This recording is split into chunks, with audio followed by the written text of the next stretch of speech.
desert in the great American Southwest. I bid you all good evening, good morning, good afternoon, wherever you may be in the world's prolific time zones, every single one of them covered by this program, Coast to Coast AM. I'm Art Bell, and this would be the weekend version, starting again with sad news. Matt Drudge, and many of you will not have heard this, it's only moments old. Matt Drudge is reporting that Christopher Reeve is dead. Very sad. Superman, they've got a picture up there of Superman. Christopher Reeve, dead. Details unknown. The family will release details apparently on Monday at the earliest, but that's the late word. And I suppose we could have some small amount of hope that it might not be true, but Matt Drudge reporting on his site that Christopher Reeve is dead. Matt Drudge is good. You know, Matt really is good at what he does on the net. And then there is my my webcam photo. Now, we were having some pretty wicked thunderstorms this afternoon here in the desert. And as you know, I have many towers up. But I have one particularly large one directly behind my house that rises 100 feet into the air, and it's about 3,000 pounds of steel, you know. And I have antennas on top of that. And this afternoon, Ramona came and said, "Hey, you better come out and take a look at this." And I went out and took a look. And here was a tornado beginning to form in the sky. A tornado, and you know, we're in Nevada, right? And it was definite circulation. So I said, oh, darn. Oh, you know, a variation of that. And ran inside, and I got my camera. I thought, well, if it's going to touch down, it didn't, thankfully, thank God. If it's going to touch down, I might as well get a picture of what did it. So I ran out, got a camera, and there's a picture that would strike, I mean, the pucker factor for an amateur radio operator with a tower like this over his house is real high. 8, 9, 9.5. So that was taken several hours ago, and it was a real high pucker factor. So you might want to take a look at that. You just go to the website, coasttocoastam.com, and it's in the upper left-hand corner. And if you look carefully, you can pick out the circulation without any trouble at all. I had to send that to the local newspaper. You don't get a lot of tornadoes here in Nevada, but there you are. It's a big welcome to Iraq for Donald Rumsfeld. The United States may be able to reduce its troop levels in Iraq after the January elections if security is strengthened, it says, and the Iraqi government forces continue to expand and improve. But while our defense secretary was there, a lot of things blew up. Cars blew up, 11 people dead, including an American soldier. So I don't know. You know, you hear differing reports coming from Iraq. There's some good news, and there has been a little bit of good news lately, but the bad news seems to be continuing. The Senate late Sunday received a resolved one actually, delaying passage of a sweeping corporate tax bill and 2 spending bills for disaster relief and homeland security. Call it the law of unintended consequences, perhaps. A new national backup system meant to ensure that millions of eligible voters are not, mistakenly somehow turned away from the polls this year, could end up, they say, becoming as infamous as Florida's hanging chads. Congress, boys, news you want just before the election, right? Congress required conditional or provisional voting as part of election fixes passed in 2002 for the first time. All states must offer a backup ballot to any voter whose name somehow doesn't appear on the rolls when the voter comes to the polling place November 2nd. That'll be handy for the illegal aliens. If the voter is later found eligible, then the vote counts. Okay. All right. Mount St. Helens. Let's see. Mount St. Helens, I have a lot of friends I talk to up there. I've been trying to urge them to quickly send their radio equipment to me while it can still be saved. Anyway, Mount St. Helens vented a new column of steam Sunday, a lazy plume that rose out of the crater of the snow-dusted volcano. The billow of steam rose from an area where a large upswelling of bulge of rock bulging is always bad, has been growing on the dome-shaped formation of rock in the crater. The plume rose several hundred feet above the 8,364-foot volcano. It lost about 1,000 feet in the last eruption, and light winds slowly blew the whole thing toward the south and the southeast. In a moment, some of the other news that otherwise you may have missed elsewhere. Now, as you know, over the years, I have spoken to you ever so many times about our atmosphere and our weather, and the fact that what's going on could change just like that. Now, a lot of scientists, of course, don't believe that, and they don't think that very large storms, the size of for example, a global superstorm, what we would call that, could even occur. There's not enough energy for it, and, things are just happening at a predictable rate. Well, maybe not. This just in from, where else, The Independent in London. You wouldn't see it printed here. If you do, it'll be an amazement to me. The headline is, Surprise CO2 Rise May Speed Up Global Warming. Listen to this. The rate at which global warming gases are accumulated in the atmosphere has taken a sharp leap upwards, leading fears and generating fears and continuing them, that the devastating effects of climate change may hit the world even sooner than has been predicted. Atmospheric levels of carbon dioxide, the principal greenhouse gas, have made a sudden jump that just cannot be explained by any corresponding jump in terrestrial emissions of CO2 from power stations, motor vehicles, and so forth, because there has been none. Some scientists think that instead that the abrupt speed up just might be evidence of the long-feared climate change feedback mechanism by which global warming causes alterations to the Earth's natural systems and then in turn causes the warming to increase even more rapidly than before. Runaway feedback. Such a development would mean the worldwide droughts, agricultural failures, sea level rise, increased weather turbulence, and flooding, all predicted as consequences of climate change, would arrive on a much shorter timescale than present scenarios might suggest, and the world would have much less time to coordinate its response. Oh, I'm so shocked.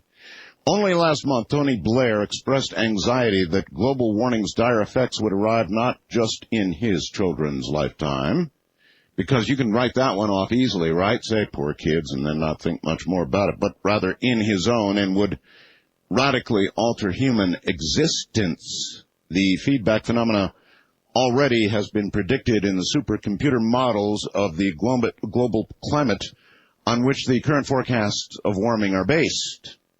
Now, a key aspect is the weakening caused by the warming itself of the Earth's ability to remove huge amounts of CO2 from the atmosphere by absorbing it annually in its forests and oceans in the so-called carbon cycle. The forests and oceans are referred to as carbon sinks. In other words, a sink. They absorb carbon. Hitherto, however, that weakening has been put decades into the future. Well, guess what?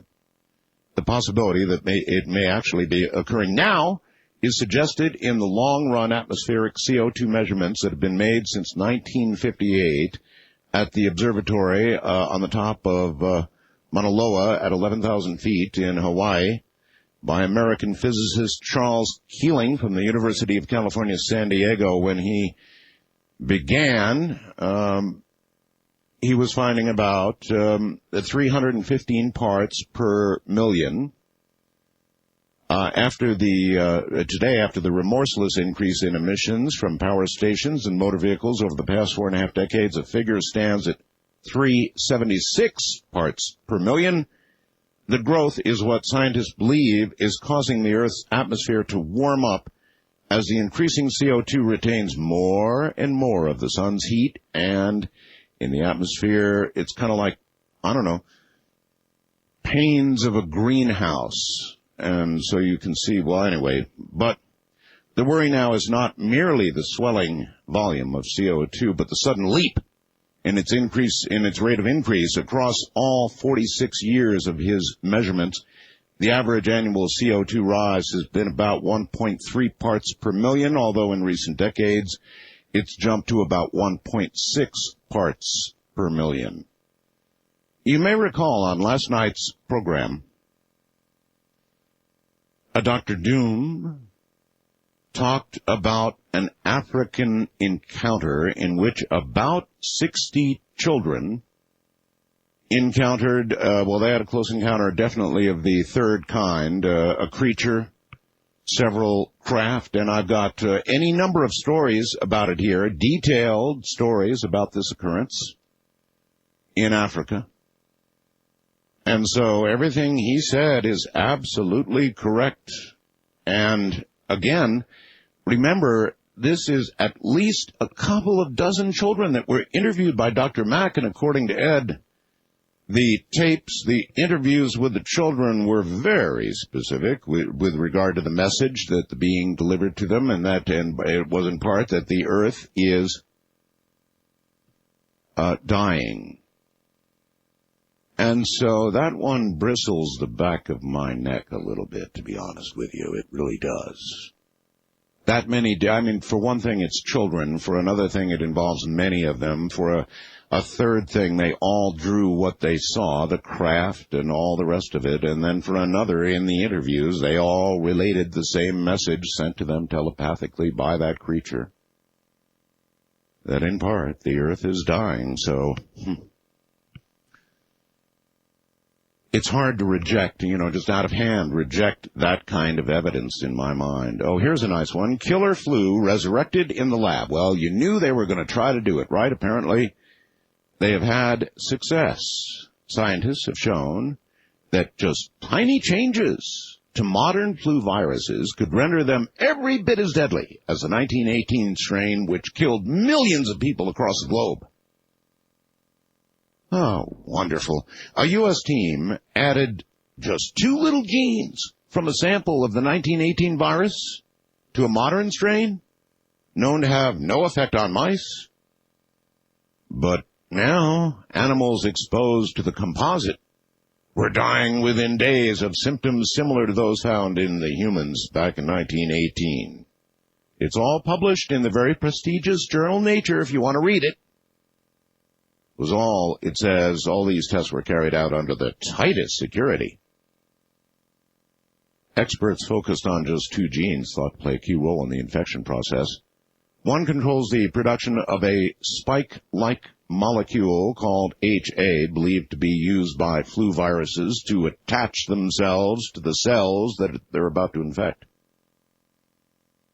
Previous research published earlier this year in the journal Science identified the HA gene as being the crucial element which made the 1918 virus so deadly, and the latest work would appear to confirm this. So in other words, in the lab, they've taken the latest flu virus, whatever that happens to be, and HA'd it around a little bit, and now they've got something every bit as deadly as the 1918 virus. Lucky us. Keep it in the lab, guys. Then, of course, there's a whole lot of worry right now that the bird flu and the standard human virus are going to get together somewhere, probably in China, and spread like wildfire. Not saying it's happened, but there's so much talk of it. It's almost like the anthrax thing, or some of the other talk. There's so much, and then it happens. Scientists now also fear that seals, dolphins, otters, birds, falcons, even honeybees are headed toward a unisex existence that would lead for them, obviously, to extinction. Mother Nature is taking over. An extraordinary feminization process has begun to affect Britain's wildlife. Now, listen to me. These are stories. that you want to pay attention to when I read them. You really do, because you're not going to hear them elsewhere. Scientists warn it could ultimately dismantle the evolutionary process that has existed for 3.5 billion years. A trend first noticed in whelks is beginning to spread rapidly among other wildlife species in the food chain. The first national survey of 42 rivers by the UK Environment Agency has just been completed, and guess what it found? A third of male fish are growing female reproductive tissues and organs. Effects were most pronounced in the younger ones, raising obvious grave implications for future stocks. Quite a few species now are affected: seals, dolphins, birds, falcons, honeybees, all headed toward a unisex existence. Well, it would be a very short existence indeed, right? And why do they think this might be happening? Well, chemicals found in plastics, food packaging, shampoos, pesticides, all have accumulated in the environment, and they're turning the males into females. So this environment thing, if you do the right reading in the right places, and England has been really good about getting things out that are not ballyhooed here at all. We don't air this kind of stuff except on this program. If you begin to put it all together, I mean, there's some pretty obvious directions that we're headed in. In fact, that might be a good reason for you to call tonight. What do you think is going on? We're going to go to open lines here. Sure. Oh, top of the hour. Zeph Daniel is going to be here, and it's going to be a strange program. Zeph Daniel was a victim of satanic ritual abuse and mind control as a child, and he believes, and abduction, he thinks that he's on to why the abductions are occurring and what it's all about. And so it's going to be a very interesting interview, I suspect, Zeph Daniel, tonight. This was a very interesting email I got from one of you out there. Hey, Art, I'm listening to your show on the Streamlink right now. Oh, by the way, that reminds me, I didn't bring it in here, but you know, every now and then HBO and Showtime and all of those services, they have, free weekends, right? So you can get a sample of what they've got, and they put all their best movies forward, your best foot, right, on that weekend, and then they hope you order. Well, we're going to do something like that on Streamlink. Streamlink is the service that allows you to download programs, listen to programs. It's pretty cool. And I'm being handed something here. Yeah, okay, here it is. I knew what it was anyway. This is Ramona handed me the Streamlink announcement. So I'm not going to go through all this. It's free next weekend. We're doing a free Streamlink weekend. So it'll give you a chance, if you wish, to sample all the goodies that those who do pay for Streamlink get. It amounts to about, 15 cents a day or something. It's not much. Anyway, this gentleman was listening on Streamlink, and he writes, I'm compelled to let you know the results from some experiments I did. You remember the show we did about plants? Well, he says, so I sent love to one plant, and I sent hate to the other. This was now several months ago. Real hate. I had taken 2 healthy starts from the same plant, put them in water in my kitchen window. Every time I went to the sink, I'd send a nice, loving, encouraging thought to one plant on the left and a hateful, discouraging death thought to the right one. Within 2 weeks, the plant on the right was deader than a doornail, and the one on the left, it was flourishing.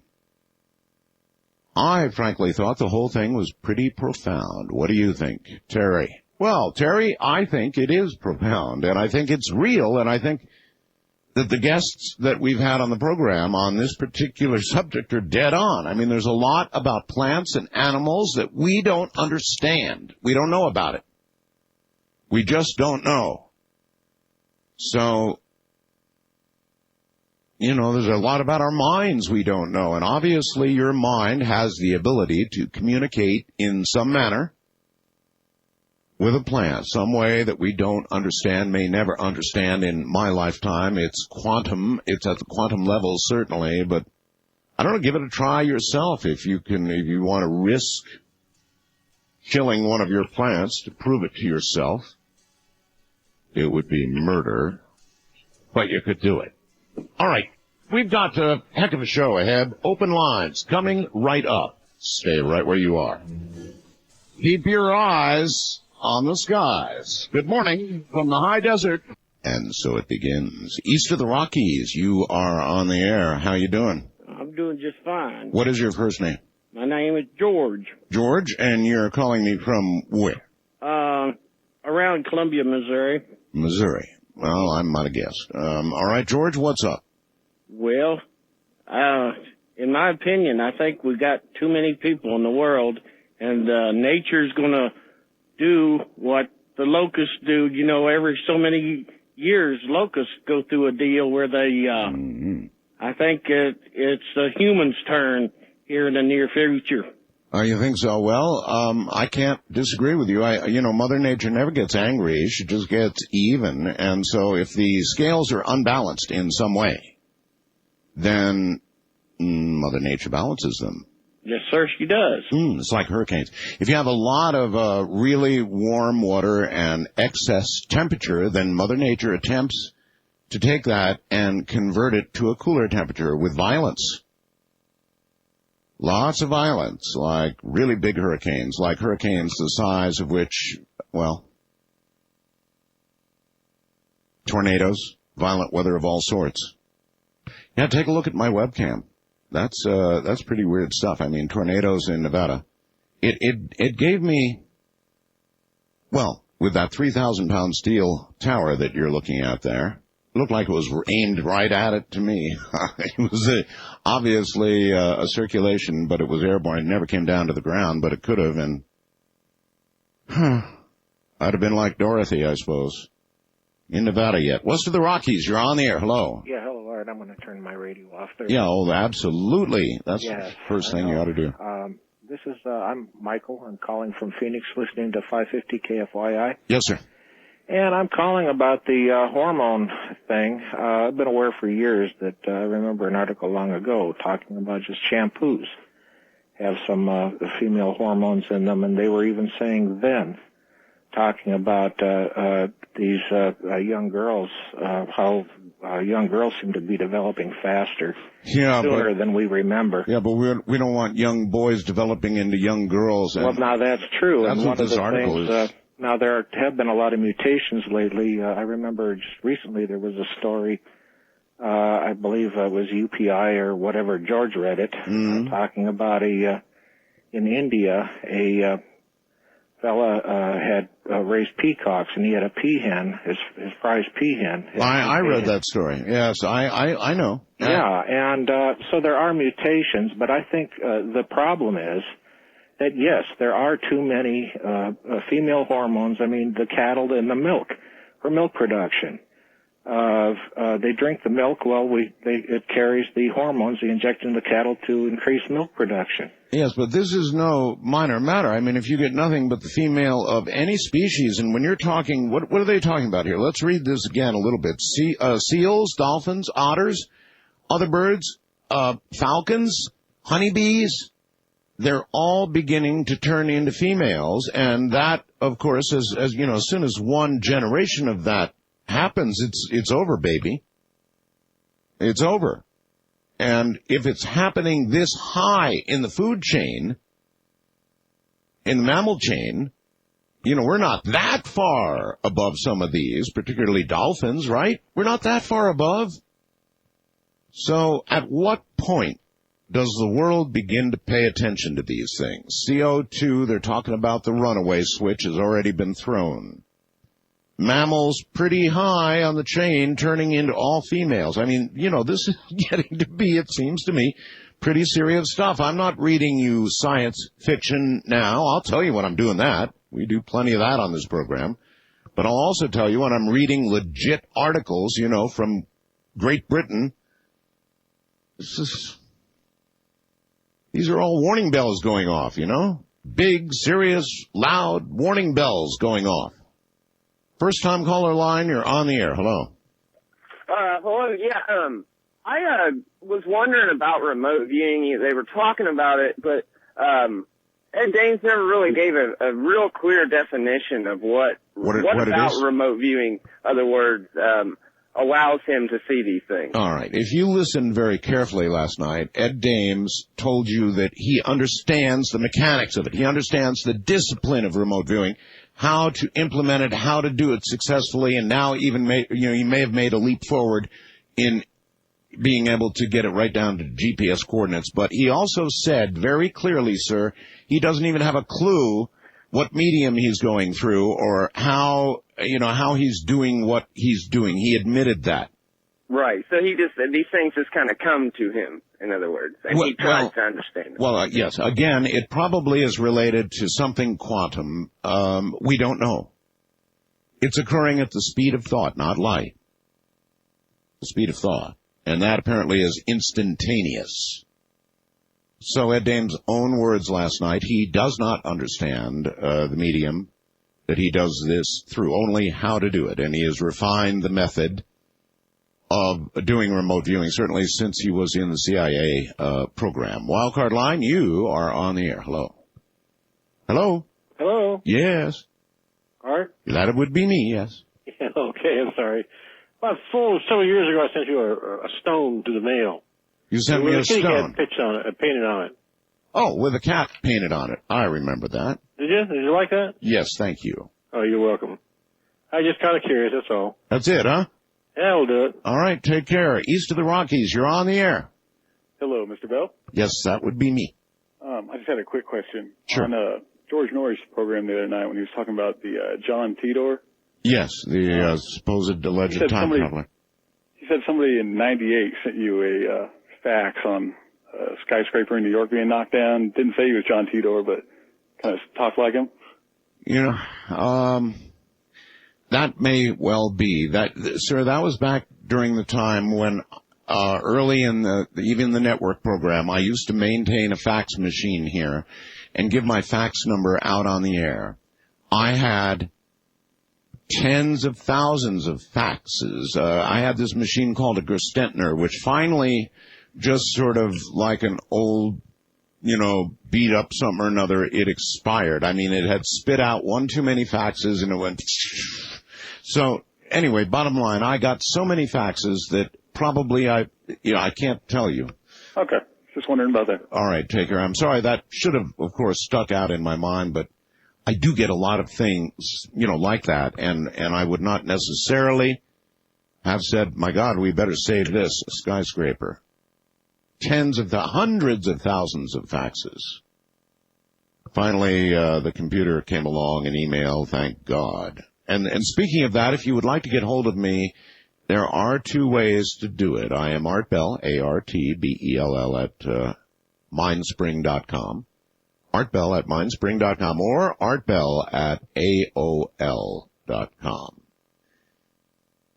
West of the Rockies, you're on the air. Hi. Hey, Mr. Bell. Yes. Yeah, it's calling about that feminization of the genes and hormones. Feminization, yes. Yeah. Have you ever heard of a woman named Dr. Helen Caldecott? That is a familiar name. She's out of Australia. Yes. And I heard a speech by her, years and years ago, and it's a little bit wacky, but she had her audience envision putting birth control in the world's waters and everybody just having a nice life and enjoying everything. And what, the world would be a better place if the planet were feminized? Well, not so much feminized, but just depopulated. Given another chance to start over, yeah. Because if you look at what we've done to the world, and what we continue to do, it's a little bit of a crazy idea, but it. Well, listen. You heard the stories I read tonight, right? Yep. and that I collect and read nearly every weekend. These are getting more serious and more serious and more serious every week I'm here. The feminization of mammals and birds and dolphins and, the killer flu stuff we're experimenting with. Right. And my God, what's going on in the world right now? Yeah, well, just kick it around, and I don't know. It might not be such a bad place if we weren't around for a while. And I don't know. All right. Well, thank you. Right. Thank you, sir. Have a cheery morning. Might not be such a bad place if we weren't around, huh? Huh. I have to think about that a little bit. I'm not sure what all this is working toward, but the quickening is well underway. Well underway, isn't it? In every aspect in which I originally called this the quickening, it's well underway. East of the Rockies, you're on the air. Hello. Hi, Mr. Bill. Hi. I've got a prediction for Mount St. Helens. Really? It has been told to me intuitively that it's going to blow in the second week of November. Really? And I've been told that there will be very little loss of life, maybe no more than 40 to 80 people total. It's going to take away 22% of the ocean front in that state. Really? Yeah. So it's going to be a very large explosion. Yeah. It's going to take 22% of the... Yes. What kind of batting average do you have with regard to predictions? Oh, boy. 10%, 20%, 80%? I'd say over 60 on certain things. Okay. All right. In general, 80% probably, or 90%. 90? Well, no, I wouldn't go as high as that. I would say 82. 82%. All right. Well, that was quite a range you jumped through there. Anyway, there you have it. Well, I guess Mount St. Helens is bound to blow, right? Eventually, it's going to go again, and probably sooner than later. West of the Rockies, you are on the air. Hello. Oh, hi. Hi. I just wanted to say something about Dr. Helen Caldecott. She's an Australian pediatrician who was one of the founders of Physicians for Social Responsibility. Dr. Bernard Lown was the other. Well, was she actually calling for handing out birth control pills worldwide? No, honestly, I find that hard to believe. She's focusing on nuclear proliferation, and she's back in the States. She's got an office in a new organization in Washington, D.C., and both Kerry and Bush, as you know, recently said that that's our biggest problem. I really doubt that she would have said something like that.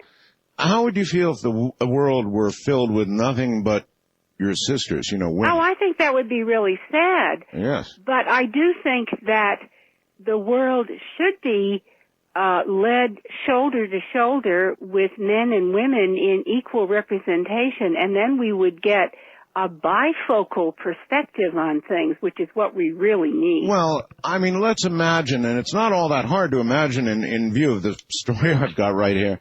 I mean, what if the world did become all feminine? Well, of course, I suppose there could be some miracle performed by science to continue us somehow, but basically the world would change if women were, what? Oh, yeah. Well, women look at things very differently from men. Would wars end? I think so, yeah. Yeah? I think so. Women see further ahead, from time immemorial they've had to figure out ways to avoid conflict. Well, yeah, but I've seen these pictures of women down on the floor running, just ripping each other's hair out and stuff like that. Oh, yeah, well, those, calling each other the B word. That's a small segment. Well, I know, but that's all it takes is a small segment of wild women. Well, that's true. All it takes is a small segment of nutty men in the White House, too, doesn't it? Yeah, well, I hear these words and I get a chill when you say something like that. See, maybe there is something that women know. Have you noticed your wife or your girlfriend whispering to other women? things that are meant only for the ear of another inheritor of the world. Wild card line, you're on the air. Hello. Hello. Hi. Hi. I've got a.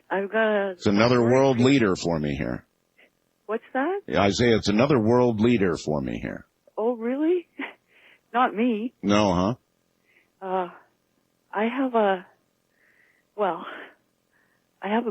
story, and I have a question about gold. Do you? Yes. When it's buried in the ground, yes, say clay kind of soil, yeah, how much do you think it would sink down in?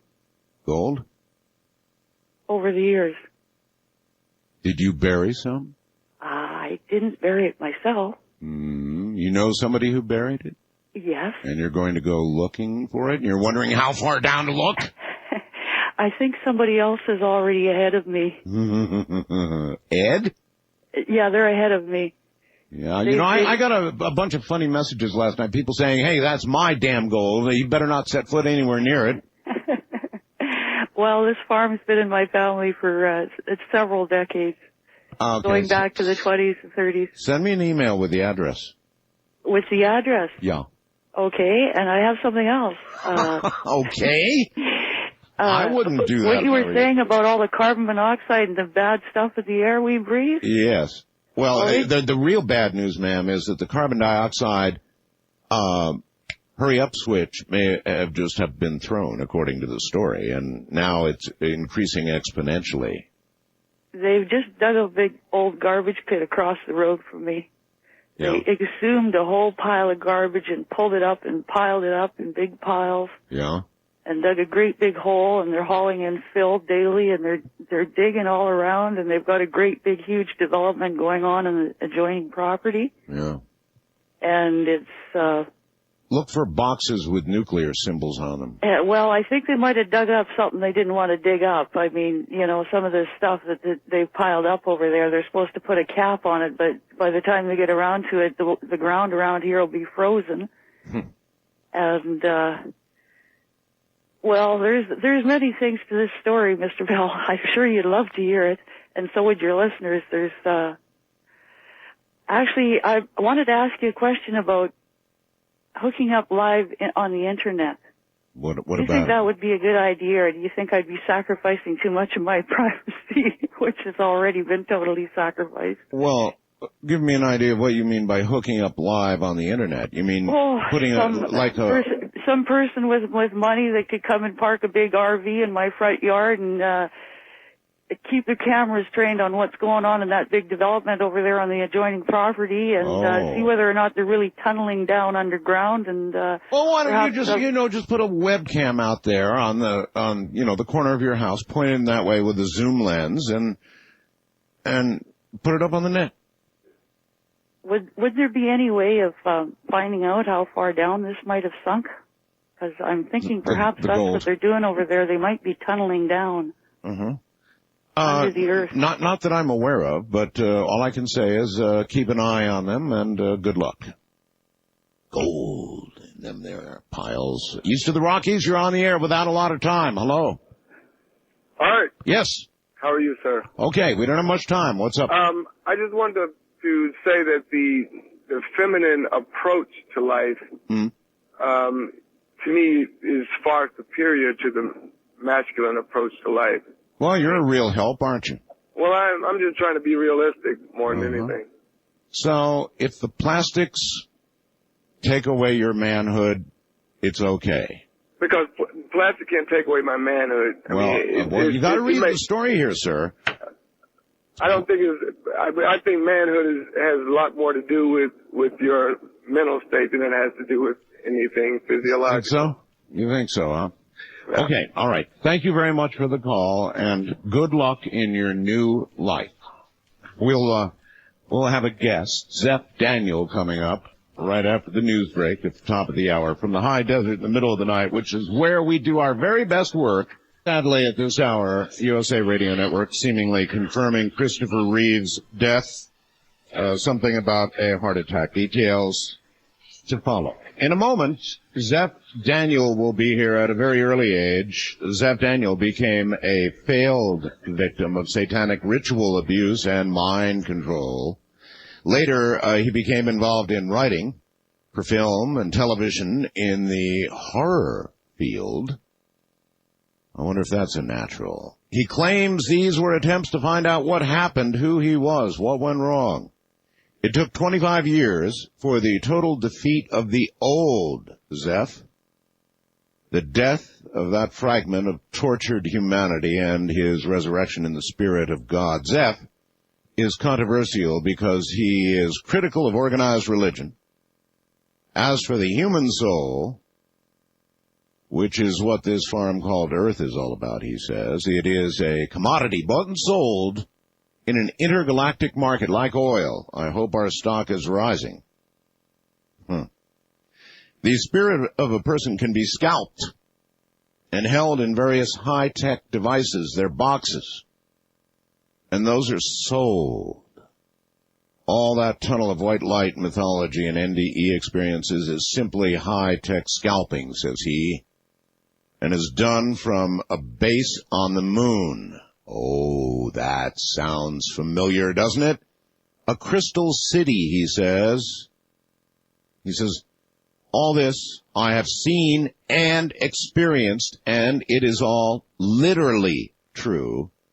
No matter how strange it may sound, that's what Zeph says, and that's what we're going to explore. No small matter coming up. I think what really saddens me about the death of Christopher Reeve is, for other men in his circumstance, maybe it'd be all right. Because it'd be such a relief from the very low quality of life that he, I'm sure, was leading. But what makes it so sad in the case of Christopher Reeve is he had such a lust for life. He really wanted to be around for that big miracle cure that actually a lot of people have been talking about lately, the stem cell research, right? And he just so wanted to hang on that makes it particularly sad. A lot of people in his position would have some time ago have given up and would not have lasted as long as he did. But he had such a zest for life, so I don't know, that makes it tough. All right, here comes Zeph Daniel. And in all the years that I've been reading these intros that are written up for people that are going to be guests on the show, this one contains this is some wild stuff. There's no question about it. Zeph, welcome to the program. Hello, Art, and our prayers and love to the Christopher Reeve family, and of course Christopher Reeve, wherever he is. God bless you. No, he's in a good place. Yes. You know that much anyway. I can tell you this, though. That intro sounded pretty wild. Well, yeah, I thought so, too. Yeah, and, except for, dabbling in the horror genre, which I suppose was a way to try to get a handle on some of the things that I had seen in my life. Actually, it's not really true that I was a failed victim of mind control. Well, who wrote this? I think this was from a couple of years ago, and was it true then? Yes, it's true. It's just the way it's all put together. It's just a lot of. All right. Well, I know George has interviewed you. I have not yet. So let's begin at the beginning. I mean, satanic ritual abuse. I need to know something about that anyway. Okay. Well, basically like this there is Satanism on the planet, obviously. Obviously. And what is the goal of Satanism? And Satanists, what do they want? Well, it's usually power. They want the power from it. And a lot of times, families and generations are born, and then, and then someone goes over to the satanic side. That passes on to the next generation and sure. the next, and it's like a bloodline type of thing. And there was that line in your family, I guess, huh? A line there, and in the case of it's kind of ugly in a sense, but basically it goes like this: the idea is to break a person down, even as a child, and to get the soul to dislodge from the vessel, that is, to dissociate. and to then be indwelt with a powerful a demon as can be as possible, so that person then grows up with the ability, with lots of power and the ability to,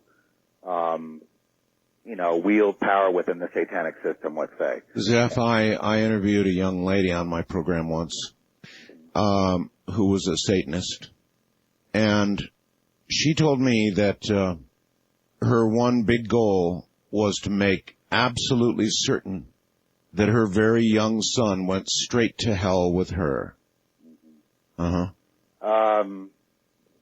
Actually, most of the ones that I know, and I do know, and I have to say this, I've gotten beyond the idea of hating people that have hurt me and all that, and I'm looking at it as the human condition, the spiritual battle.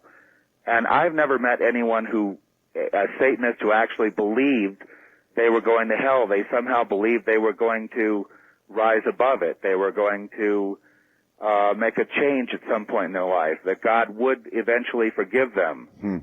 They don't believe that. And most of the ones that I know are avid churchgoers. They go to Bible studies. Most of the Satanists, that I knew growing up, the friends of mine that I had are very active in the church, and they're very active in the community. Well, that sounds illogical. I know. Yeah, absolutely illogical. I mean, if you're worshiping Satan, and that's the right word, worship, right, then God would be the antithesis of what you believed was true and right and powerful. Right, and I think the reason they get affiliated in the church system is for the affiliation, for business, for other reasons. They don't get affiliated with it for the quest for God. Just a good old boy network, huh? It's more of a social. So they practice their Satanism in secret. And also, another aspect of it is to do good works to offset the negative. And they believe that by doing that... Like when the mafia gives money to needy organizations, right? It's the spiritual mafia. Yeah. And, but the idea is, again, to get the soul to dislodge. In other words, to traumatize a child or traumatize a victim or a target to the point where they will give up, their spirit will give up, and they'll be able to be indwelt with whatever the family spirit is, or whatever the group spirit is, because Satanists work in groups. So, and that's the idea. The more powerful an entity one is indwelt by, the better they're going to do in life. That's what they think. So what happens to people that refuse or fight back? Do you know, in fact, that's true? I mean, can you tell me definitively that there are not a lot of Satanists who are rich, powerful, and some names we'd recognize, that there are not people out there gaining from Satan now? Well, there are people gaining. There's... Again, it's passed on from generation to generation usually, and the ones that don't go with it usually wind up dead. And they call that a satanic sacrifice. It's a brutal system. It's again the spiritual mafia. It's a brutal. You know for a fact that there are human sacrifices to the devil. Yes, unfortunately. And how do you have this knowledge? I mean, do you? I don't want you to say anything to get you in any trouble or anybody. I've been in trouble in terms of actually one person who's works as an assassin told me, as long as you keep talking and writing and publishing, you probably will be all right. But if you go silent, you'll be whacked. You'll be whacked. Yeah. So in other words, to whack you right now would bring too much attention on the dark side. Well, it would be, then everything Zeph said was right. That is like the mafia, huh? Well, for me, it was like this. My life was in danger when my programming, and I will go into that in a second about what was my programming, what is mind control, how that's a part of it. You know people that are spiritual and physical assassins that kill. I mean, I want to understand your level of involvement. Have you seen this with your own eyes? Have you seen it done? Well, as a in the work I've done in ministry, I've, obviously been there with confessions with people who have killed, who have assassinated a lot of people. And usually it's made to look like a missing person or an auto wreck or something like that. Well, you just used the word ministry. You're critical, though. It says here you're critical of organized religion. Have been. Why? Because of seeing the involvement of people that have been duplicitous, let's say, in, for example, Satanists in the church behaving as if they're worshiping God and really I don't know what they're doing there. But they are very much involved in the organization, and it's a battle. I don't have anything against people going to church, really. That's not it. It's looking for God in church rather than being on that quest for God in your life, 24/7. And going to church or going to the library, or going to a university or anything like that, I have no problem with that. I don't, that's not the. So your criticism then of organized religion is just what? That it allows these Satanists to get together in some horrible charade? Let's just say that and I've been, hurt in those environments, and I've seen other people hurt in that same way, and I'm like, why is this going on here? This should be a place of worship, a place of a sanctuary, a safe place, a good place. And I've talked to Satanists, Zeph, who say, look, I don't know how to put this except bluntly. They say that they want, I guess they think that this life is it, and they want everything they can get out of this life because that's what they want. And they think Satanism, the dark side, can get these things for them in this life. And it should be told, is that possible or not? And if it really is possible, then you can understand the temptation that leads them there. Absolutely. And, we're always, that's how I feel. I feel a lot of compassion for people who've gone to that side, and I understand it perfectly. At the same time, a lot of people, once they're in and they want to get out, they're afraid. I remember praying with one young man that and he was afraid to pray because they would hear him. And I said, how can they hear you if it's just you and me praying for you to get free of this bondage and to walk out of that Satanism and just accept God and go that straight and narrow and just stay on that path? Why so afraid to pray? Well, we're a very short-term kind of society, Zeph. We want instant gratification. Instant results and nice cars, nice homes, lots of nice things, and maybe people have come to believe that, and maybe there is an example that Satan can provide that. Of course, it's pay later, right, on the pay later plan, but still. Pay later, and you do pay with, your soul, but the thing is for everyone that has all those things, there are many who are poor and are wanting to, and they're waiting, and they're doing favors for the group, for the coven, for however they're affiliated with Satan. Yes. And they do, they do what they're told to do, and they enslave themselves to that, hoping that one day their ship's going to come in, because they're after all, they're giving everything up in order to get the world. Mm-hmm. And so, but how come it hasn't come in? How come their ship hasn't come in? How come they're not rich? Well, I guess what I asked you a little while ago is, how do you know there aren't a bunch of rich, well-to-do Satanists? Well, there are. And, there you are. And, and that's the temptation. It's the temptation, it's the lust for this life, but beyond that, it's in a way ignorance, because most of the people that I know that are there, they yearn to be out of it, but they don't know how to get out of it.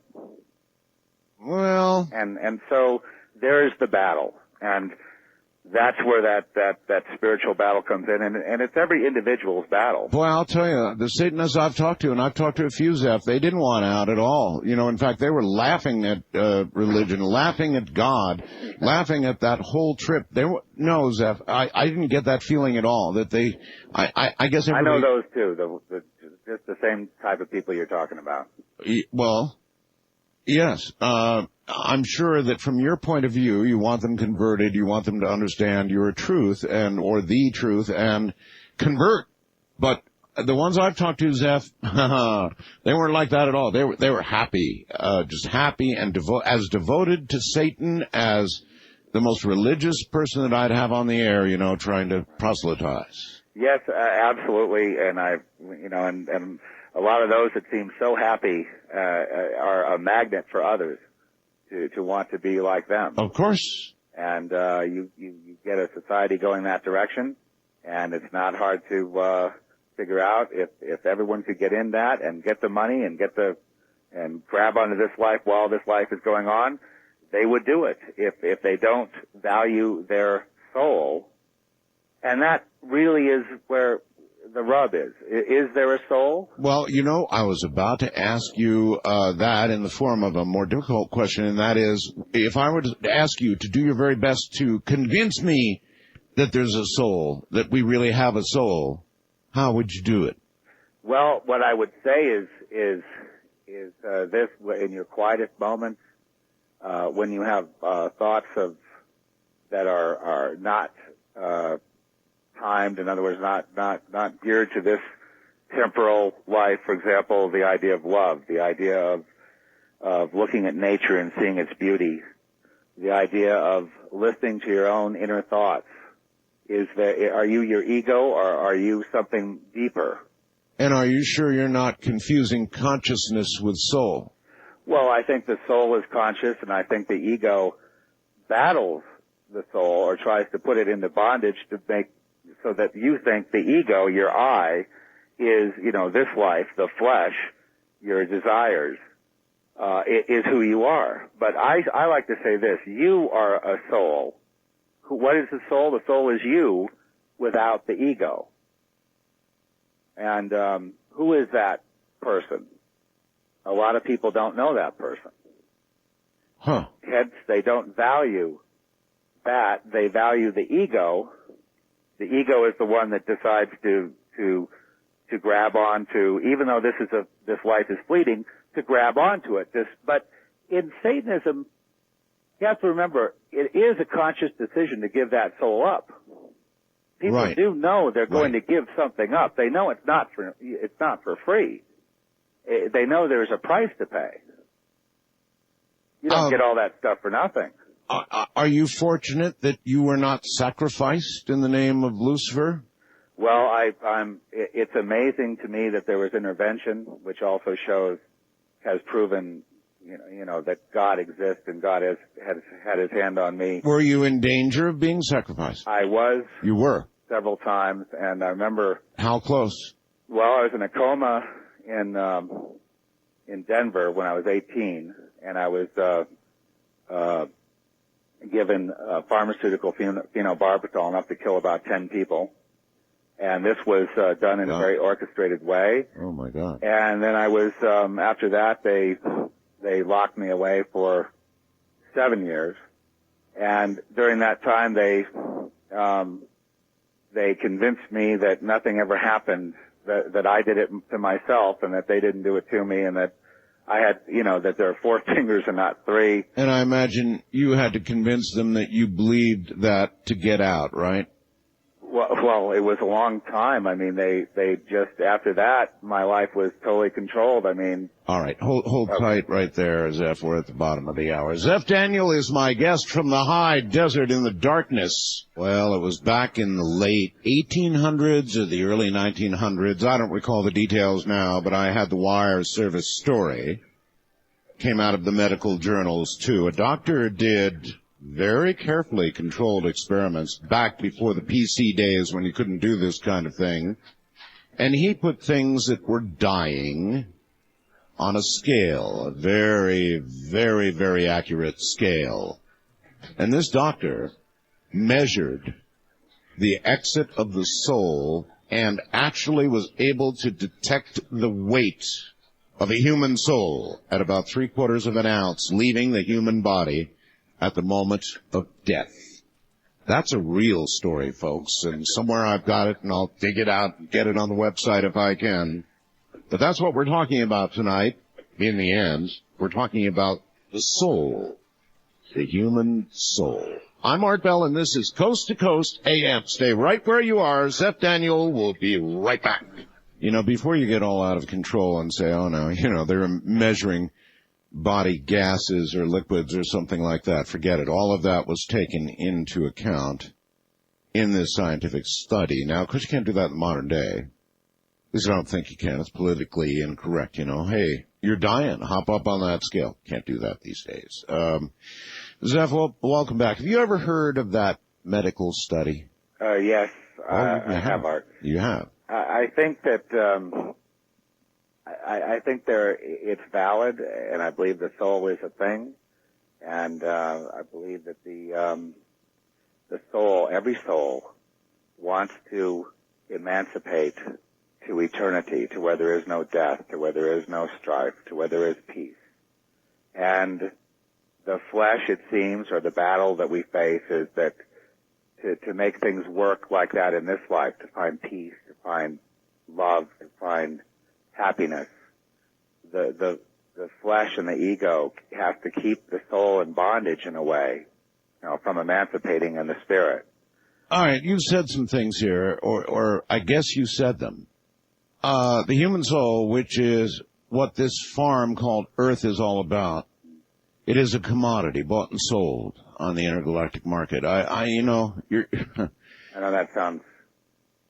That's a big stretch from where we are. I'm glad. Sounds like we're crude oil. That's something that I had seen in the spirit and that I was shown in that early time when after the overdose situation, I had seen. And just please bear with me. This is going to sound really crazy, you know, and it's not. The story doesn't change, but it seemed that this facility, and I won't even call it like a psychiatric hospital. I don't know what exactly. It was a hospital of some sort, but it seemed that what they were doing to the kids. Most of the people there were. I was at that time 17 years old, and most of the people there were around my age, a little younger, maybe just slightly older. And what seemed to be happening to some of them, not all, but some of them, is that their souls, I don't know how this happened, but they were somehow extracted, and they had a whole different personality within seemingly overnight, but they weren't the same person. It was like their soul, whoever they were, their essence, their you-ness, if you will, was taken out. How do you know you just weren't observing the effect of, drugs given to the patients? Well, because I'd seen this over and over again, and not all of them were drugged. I mean, this is like literally taking one a person out of his body and switching it with something else, and that something else was a little bit more robotic, totally cooperative, and then released into the care of their parents or to the society or whatnot. And some of these people have gone on to do very well. The spirit of a person can be scalped and then held in various high-tech devices, boxes? Yeah, I was shown a box at that time. A soul box. If you will. And I did not see the soul go into the box, okay? But I understood that to be some kind of, alien, if you will, device. And one more thing, and this is going to make me sound even more crazy, but I'm just going to lay it out as best I can. The people there, some of them, in my view, some of them were not human, okay? They were what I would call alien with a human form. And they were the ones orchestrating this. And of course, that's a strong word, Zeph. Alien is a strong word to interject. Yes. And so do you mean it in the most literal sense? In the most, well, put it this way, in the most literal sense in that we had seen, beings that were not, human. There also ships. You saw ships and you saw beings. And it was connected, and this was all connected to to this operation and to to abductions and all that. That was all connected in. And we're going to get to abductions. I knew that they were connected to your story. In fact, you think you can explain abductions, right? Well, I think that I can explain why, in some cases, when people want to get free of the abduction syndrome because they say, well, I didn't give permission to this. I'm a Christian. Yes. I pray the blood of Jesus on this situation, and I'm still being abducted. Why is that? Well, that's a pretty good question, isn't it? And what's the answer? The answer has to do with the soul, with the person that, what is in their soul that is blocking them from God. There is like an occlusion. And that is something that a person can remove. In other words, you don't need to open your heart to the Lord. You need to be broken down by the Lord to be built back up the way He wants. And this abduction and other demonic oppression is sometimes will stay with a person even though they keep praying and going through deliverance after deliverance. Well, I guess I want to understand how literal you intend to fling the word alien. Do you really mean alien as in alien life form from another planet, or do you mean alien as in something projected, which is really either a demonic or otherwise? Well, let's call it demonic for now. And even though we understand that the demonic is a hierarchy that does also have, they have vessels, they have, they can make beings, if you will. I don't consider them beings with souls exactly, but they can create beings. They have that ability. They could create what we would regard as an alien being from another planet. Yeah, but that other planet thing, again, the whole alien thing, in a lot of cases, is simply a cover story for the demonic oppression. Yeah, I had a feeling that was your message. I don't believe that, I don't believe that, do you think it's all a cover? I don't think it's all a cover, no. I believe it's a mix, and I believe it's very complex, and in some cases it is purely demonic, and in other cases there are vessels that are real. Go back to the book of Enoch, and you probably are familiar with that, where the watchers, they call them, yes, the fallen angels, yes, asked Enoch to talk to God on their behalf to see if they could get back in the good graces. I'm just paraphrasing. And the answer was strange. The answer was, do not pray for the watchers, pray for men. And so they were put off. There was no definitive answer given to them. What I took from that was that, well, they're going to have their vessels. They're going to create what they're going to create. They will create their civilizations. They'll be allowed to do that, and they will have vessels. They will have beings. You say something here that chills me a little, and when I hear things coming from different sources, it bothers me. You talk about the moon, and you talk about a base on the moon, and this has to do with souls, NDE experiences, the travel of souls and the moon. Is there, and a crystal city on the moon, right? There's the crystal structure that I traveled to see it in the spirit. And I saw something there called the Council, and sometimes called the Council of Elohim. And they were the watchers over the earth, or at least that's what they thought. Well, I had somebody recently tell me that there was a receiving station for souls on the moon. Now, is that something that resonates with you? I had said that. I knew that in 1990 and had said it then, and I think I said it on an earlier show on Coast to Coast. Okay, then why have our astronauts not even seen a hint? I mean, they haven't at least admitted that they've seen a hint of anything untoward on the moon. Not so much as anything. No, I'm aware of that. And I haven't even really dwelled on, that's just one experience that I had really relating, and when I wrote that, it was... Well, it's an important question. We had men there, and they should have seen, they orbited while they waited for their friends down on the surface, right? And they should have seen a crystal city.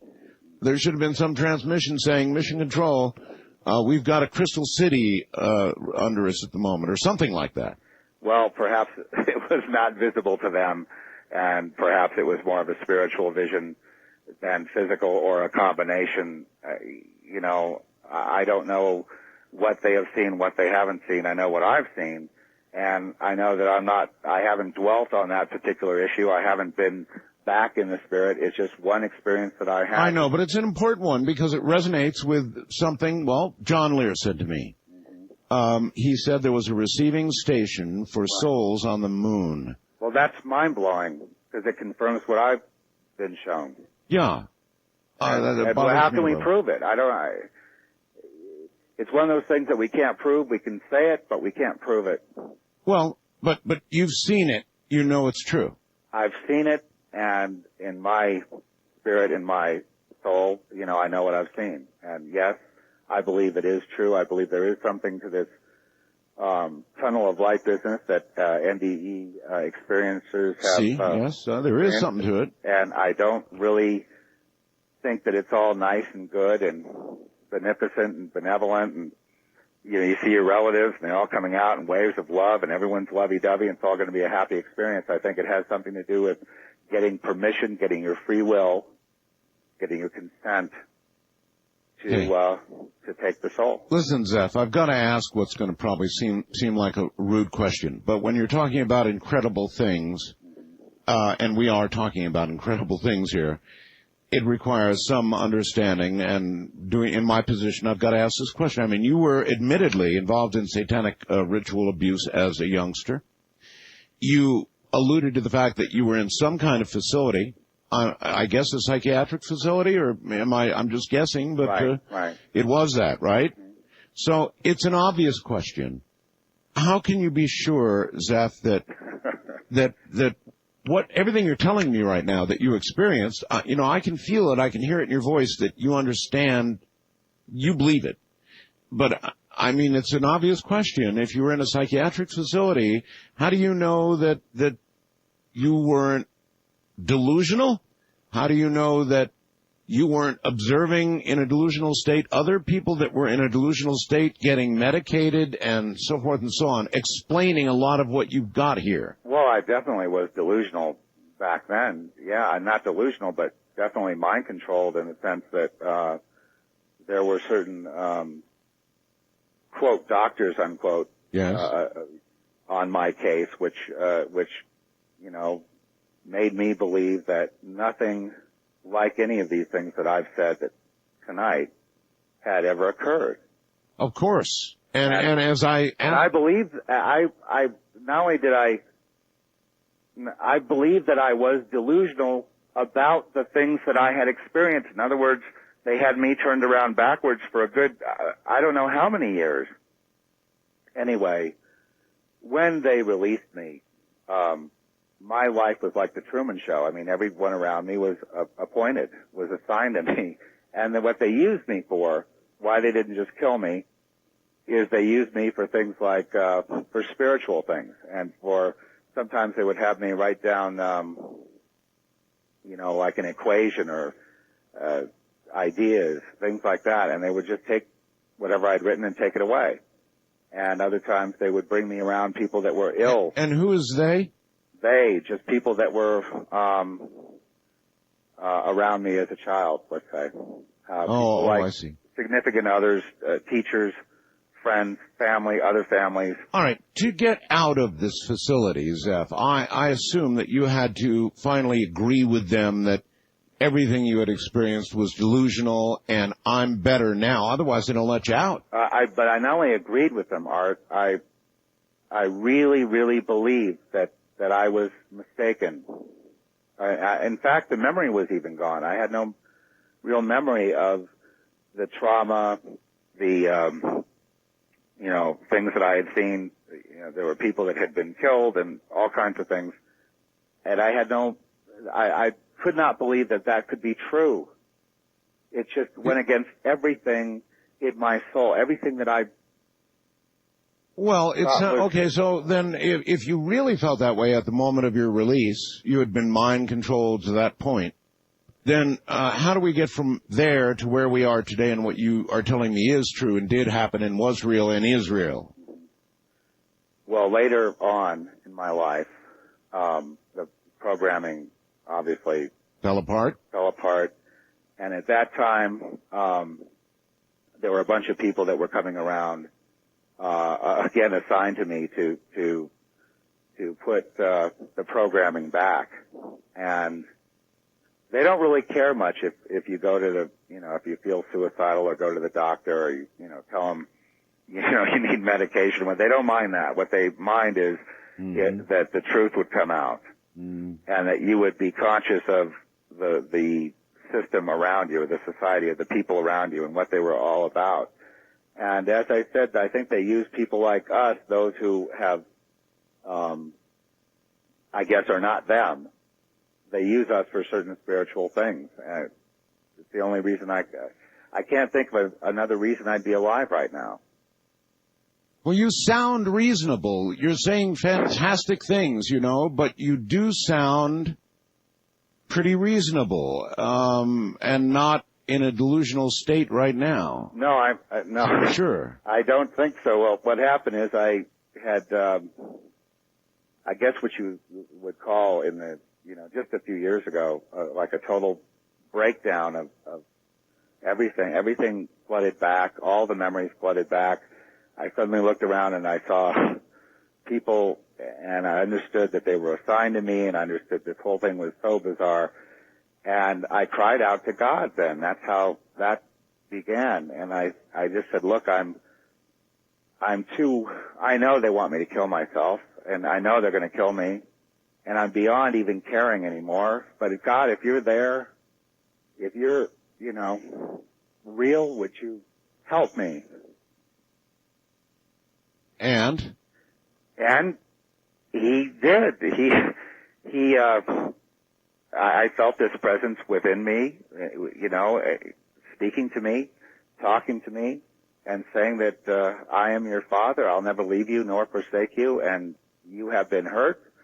And he began to fill in all the blanks, and I would test the information with people that were in the know, and it was all true. Zeph, how old are you now? I'm 50. And when did all of this dark period in your life end? How many years ago now? Well, it would be in the year 2000 when in 1990 it broke, and then I was kind of put back together, and then in 2000 it finally completely collapsed. The idea that the world was the way I thought it was, and that the society I was born into is the way I thought it was, and the people around me were the way I thought they were, and they weren't assigned to it. Later I find out, I'm like, everyone around me is assigned to me, and I'm like, what is this? Well, that wasn't very long ago, so you've only been out of this period of darkness for a relatively short time, right? Very short time. Yeah. All right, Zeph. Listen, hold on. We're here at the top of the hour, so take a break. This is some pretty wild stuff, and this is one of those programs you can listen to and, definitely make your own decisions about. Actually, they're all that way. It is the unusual we deal with on this program. I'm Art Bell. And Zeph Daniel, actually. Zeph Daniel, he's quite a case, all right. He had an early life of satanic ritual abuse. He then apparently spent quite a number of his adult years, I guess, in a psychiatric institution. And there are many fast blasting me suggesting that what we're hearing is a psychiatric problem. We'll ask him about that. I mean, it's fair. It's absolutely fair. On the other hand, what he may have experienced may be absolutely real. It does resonate with a number of things that other people have said. And if he does know something about the soul, then we have every obligation to ask. And reincarnation, or what that song just suggested, is certainly one of those things. By the way, Zeph Daniel's written a book called Lamb. Zeph, what is Lamb? Lamb is about a lot of this, what I'm talking about tonight. It's about several different characters. It's also a prophetic story about, the terrorism and earth changes, and lambs are, well, I've identified them as people that are not on the dark side at all. These are the people that belong to God and just don't go the way of the world. They're just God's own. Mostly undecided voters. Yeah, undecided or decided to be with him and not. All right, Zeph, look, I've got to ask you this. I mean, with the history you just laid on us, ritual, satanic abuse, years in a psychiatric facility, it's obvious. I'm going to get messages, fast blast saying, I know. You know, the guy's crazy. Everyone thinks I'm crazy like that because they're not. The ones that are listening, that are hearing what I'm saying in the spirit, who are spiritual people, they know that what I've been through. A lot of them have been through the same thing, unfortunately. And others that, hey, God bless everyone that if they think I'm crazy and they want to just write me off that way, I understand. If I were them, I'd probably think the same thing if I had their experience. They haven't had my experience.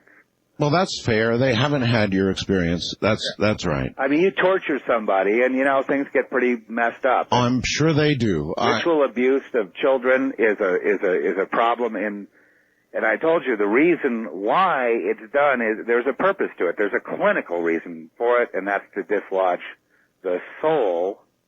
This is tantamount to permission for the indwelling of a demonic entity that grows up as that person. To those people, Zeph, who are saying, you know, you're crazy, you're still crazy. Okay.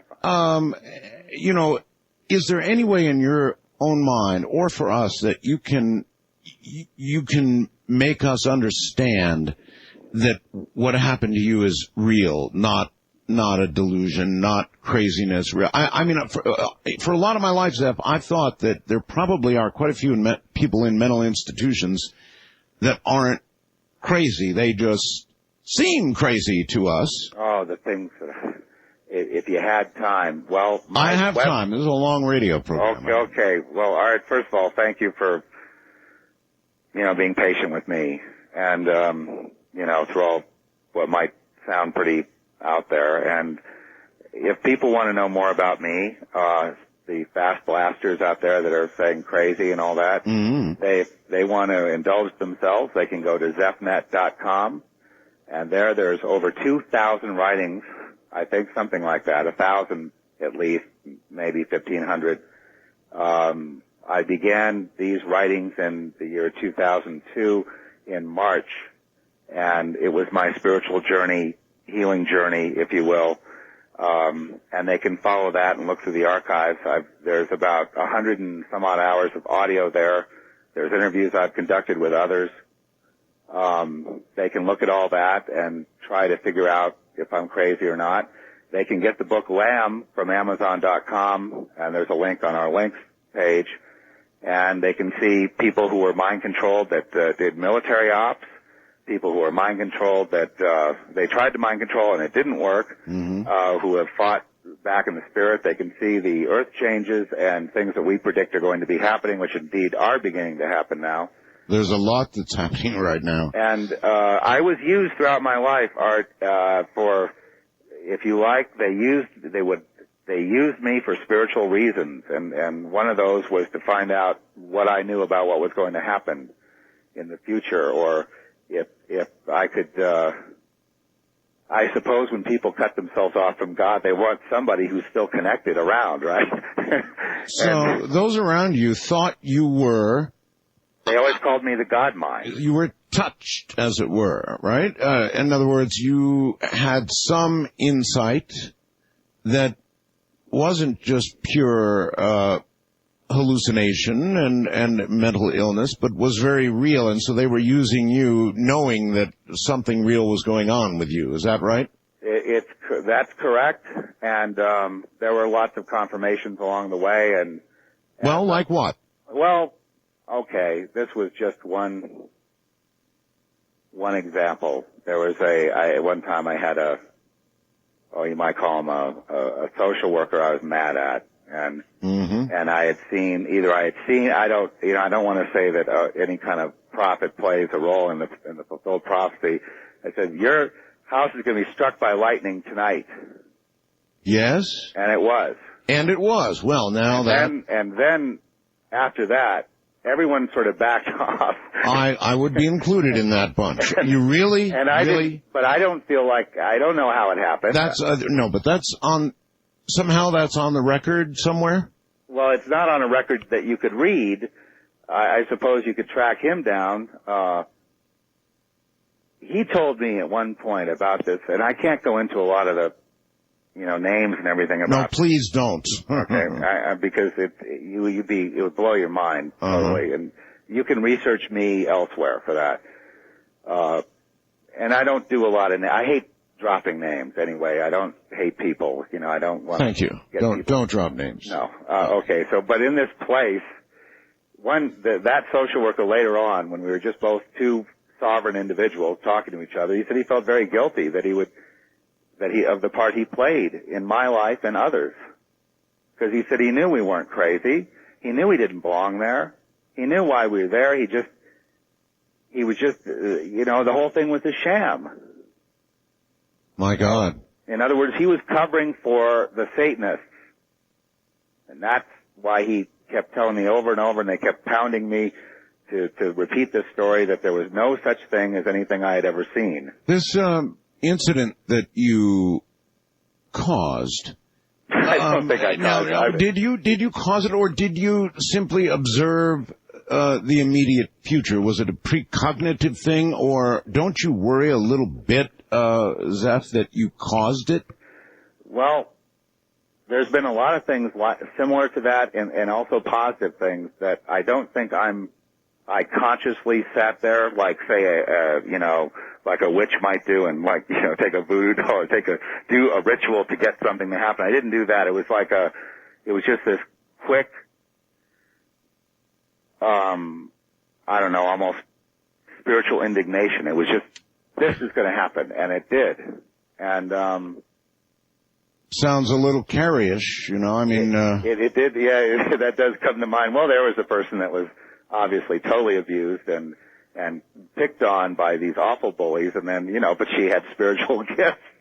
Well, right. And those came to bear. Well, I see a little parallel there, don't you? Possibly. It could be, but I've also it's strange. I have been, had kind of a healing gift on people as well, and I'm not. I'll be talking to somebody about something totally unrelated. Yes. And their life would change, and I know that in the spirit something was going on. I was being used. Everything that happens, I like to think, is God's will ultimately, and that we are used to effect His will. And our ego likes to think it's in charge, but I think God's in charge ultimately. But how do you know that was God? I mean, usually when you're petitioning for a lightning bolt to hit somebody. Well, I was mad at the time. I understand, but I mean, you just wouldn't think God would be pleased being, asked for, the lightning bolt. Yeah, it was so quick though, Art. It was like. So you're sure it came from God? I don't think it came from. I don't know. I just can't say that I did it. I'd be very concerned, though. I mean, all right. In that moment, I am interested to know, in that moment when you realized that a lightning bolt was going to hit his house. Well, let me think about this. Did it just come to you that was going to happen, or you did admit you were angry? I was angry, and I blurted it out, and I saw it as I was blurting it. Well, see, now that really sounds like you did that, or you lined yourself. It's a fine line there, Art. But it's anyway. The fact of the matter. You weren't screwing with the clouds behind my house earlier. No. Anyway, that was just one kind of incident. Maybe you know something about, you obviously tell me you know something about the nature of the soul. I've always been curious about reincarnation, Zeph. Are souls recycled?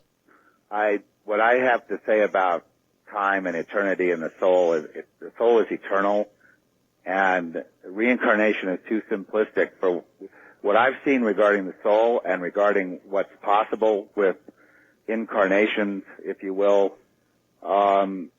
It would go again. It would sound like another bizarre story, but what I've seen is that souls have the capacity to multiply incarnate.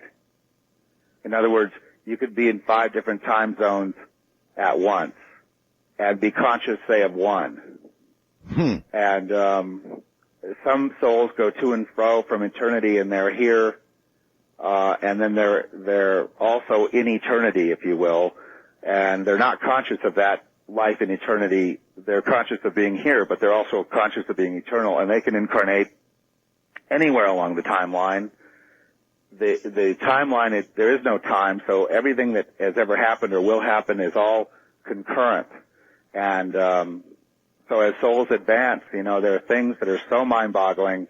The soul is made in the image and likeness of God Himself. So I guess you're saying there is not in reincarnation. Well, it's just the word re.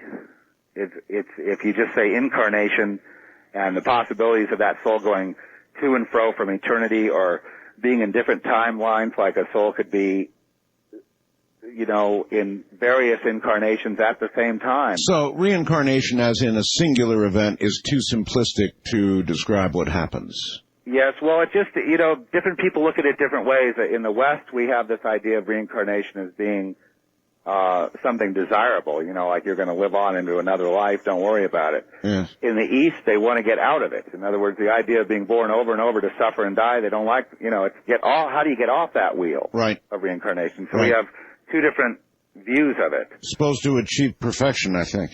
And yes, and souls are about, the whole point of the soul and the learning and the emancipation of the soul is to learn to get to that point of eternity, to get free of death and suffering and hatred and all those things that bind us, that imprison us. Well, it sounds like there's a real dangerous path for the soul to potentially follow. I mean, with scalpers along the way who could toss you into a box.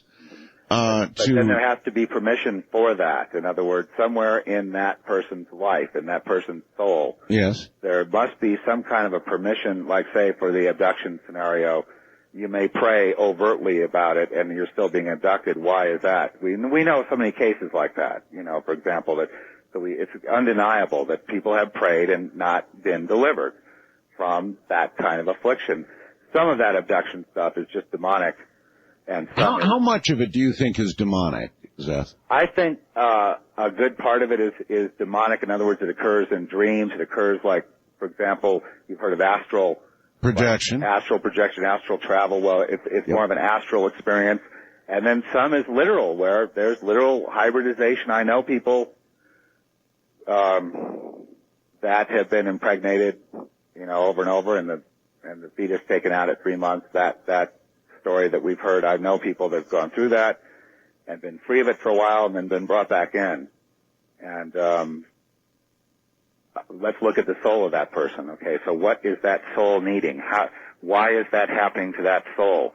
It seems to me, and this is my opinion, that every soul receives in this life, in any life, what it needs to emancipate. So, for example, let's say you get a lot of bad treatment in life. Mm-hmm. Over and over, the same pattern happens. You get the same kind of rejection or the same kind of thing that happens. What is it the soul is needing? Is it needing for you to break your hatred of something? Is there something you're holding on to, a resentment that's somehow causing that pattern to occur again and again until you let go, until you forgive, until you love, until you will get beyond that? That pattern will continue. Why can't we just pray and have that pattern go away? Why does it have to repeat? And I believe it's because the soul needs that to finally break the person of something. It may not be related exactly to that, say, rejection. In order for that soul to then be released to the next thing, to the next level. And so therefore, each person is on a different level spiritually. Each soul is on a different level of learning. And what has to happen is that person must take responsibility, first of all, for their lives, for what happens to them. In my case, I've got to take responsibility for being born into an abusive situation, having been hurt. I can't blame other people. I must understand at the soul level why I needed it, or my soul needed it for some reason. Why? And that's my field of inquiry. That's what I have to be about in order to get beyond it, to get free, to get healed. We know that. You don't think you're just saying that to yourself to comfort yourself, do you? That my soul had to go through this ritual abuse, this horrible abuse I went through. Well, I did that for a number of years. I blamed and blamed and blamed. And I was mad and angry that I was being abused like anyone would be. And of course. And, you know, it didn't seem to do any good. And it just, after, I don't know how many years of similar treatment and, you know, similar things popping up elsewhere with people unrelated to the earlier situation, I'm going, well, now here's a repeating pattern. Mm-hmm. Now, what, am I doing something to bring that about? Is there something in my behavior that's bringing about a repeating pattern? If so, then I've got to eradicate it. Well, it wasn't behavior. It had something to do with a deep level of forgiveness in the soul. First of all, forgiving the parents, let's say, and forgiving God, because I found out I harbored a deep, deep hatred of God. Because how could he do that to me? Yes. And now you don't hate him because you have realized... Well, when I it's a really strange thing. It's almost, as soon as I got to that point of understanding, it had to be a deep understanding and a forgiveness and a letting go. Yes. All those things stopped happening. Huh. Zeph, hold tight. We're going to go to the phones pretty quickly with Zeph Daniel, and I'm going to let you ask questions. He's a very interesting man in a whole lot of different ways, and I suppose the initial thing is, well, he's crazy. Well, you know what? Listen more carefully. Maybe he's not. I'm Art Bell. What do you think? Crazy or crazy like a fox? Zeph Daniel is my guest, and on the one hand, it's a crazy story he's telling, right? But then on the other hand, maybe it's exactly the way it is, and maybe those people who used him realized that he had an experience that was not just delusional, but had real meaning. And of course, then there was a guy whose house got hit by lightning when Zeph told him it would the next day, and it did. We're about to go to the telephones with Zeph Daniel, whose book, he's written a book called Lamb, and we're discussing, I guess, the human soul, mostly. And Zeph, I've got a couple things I would like to ask, if you don't mind, before we do that, before we go to the phones, which should be extremely interesting. NDEs, when a person, I've interviewed many, many people over the years, Zeph, who have had NDEs, and they do all describe just about the same thing, the tunnel, the light, the relatives, the whole Megillah. It comes so frequently, and it's so similar that it's hard not to believe when you get the collective evidence together. And I've really talked to experts about this, Zeph. I mean, psychologists and people who have done a lot of hypnosis. I mean, they've really done serious clinical work, and they believe in it. But what do you think is really happening when a person is experiencing the so-called near death? What's happening, really? Well, the only thing I can tell you about that tunnel of light is that I have been, again, this is in the spirit, for many years, warned, don't go into that light. Oh, God. And so... here we... all right. Have you been listening to a lot of John Lear? No. All right, well, look, John told me, I think you know... This is strange. John Lear told me that Whitley Strieber told him, if I have it straight, and I hope I do this time, that you don't go to the light, you go to the darkness. The light is a trick. Now, That plagues me that was said to me, and you're going to sit here and tell me that's right, aren't you? Not only that, but I had said this in 1990 and 1992. You did? And is there any record of that? There's no record. I'm just saying I'm very happy to have this kind of confirmation that I'm not the only one that thought that. And do you have any idea how that screws up the average Christian kind of person, even if you're not a Christian? Do you understand how badly that messes with our minds? I am a Christian. We all know the light is good. We all know the darkness is bad. I mean, most Christians do. So go to the light. Go to the light. Well, I'm a gospel-believing, Jesus-loving Christian. And you'd go to the dark. And I would go to the dark. Oh, man. But that, I have known about that since 1990. Well, then what do we have up, or I guess I should say down there? I mean, these poor lambs, to grab the title of your book, who walk into the light and then off the cliff into the pits of burning sewage. I don't know what's going to happen to them. All I know is, for me personally, it's don't go in there. And I know other people would succumb. Now, here's what I think is going on there. Listen. It's the idea of getting, again, permission. Permission, free will, very important. Free will and permission. So getting this sort of permit. Now, when a soul is taken in that way, say permission is given, and that soul goes on a journey through the light, and they're going to go somewhere else, let's say they wind up being traded or used in a hybrid, or who knows, any number of things, or they wind up back on Earth, or who knows where they're going to go. Yes. It's not over yet for that soul, right? The soul is eternal. So let's look at the light as maybe a mistake or maybe a limitation rather than rather than absolutely final decision. Right. Okay, and that's very important, because I really don't believe that that's the end-all and be-all mistake. That's it. You're in hell. No, I don't believe that. If a person goes into the light, that's it. I don't believe that.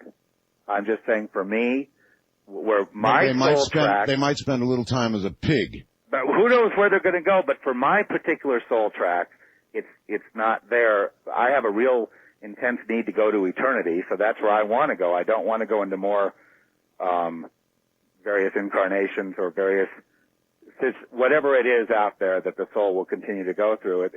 So that's been my instruction. Zeph, what if you're wrong? Well, I wouldn't be wrong for me, but maybe this information would be wrong for someone else's soul. Maybe someone else's soul needs to go through that. I can understand that. Each soul is different. Each soul is on a different track. And what's right for me may not be right for you or someone else. So, well, yeah, but it sounds like a sort of an absolute knowledge. The darkness is the place to go, not the light. I mean, perfectly backwards. Perfectly backwards. And somehow, I don't know, ever since I've heard this, it's bugged the you-know-what out of me, because it was always an easy choice before. God is up there with the light. The devil and the burning pits are down there in the darkness. But see, the things on earth, for example, the things of the devil look really godly. I mean, they got a sheen to them. They're beautiful. But you wouldn't think that God would engage at that critical juncture in a person's life/death in, Right. Boy, did you take the wrong turn kind of joke on souls. And is that soul harboring, or is lodged in that soul some sort of resentment toward God? And is there more suffering? Well, the minute you head into the darkness and it was wrong, you'd be resentful as all hell. I just don't think there's a mistake in that situation. I think that maybe, the other, wherever that confirmation of what I had seen came from, maybe that's where their soul track is leading, where mine is. So we have a confirmation, and perhaps a lot of people won't agree, and they want to go to that light, and they want that love from their relatives. Wouldn't it be logical that we would want the love and the connection and the spiritual blessing of being connected in an eternal state and in a spiritual state with our lost loved ones, to know that it's not over? Some of them, yes. Yeah. Okay. Well, anyway, for some of us, we're not going that way.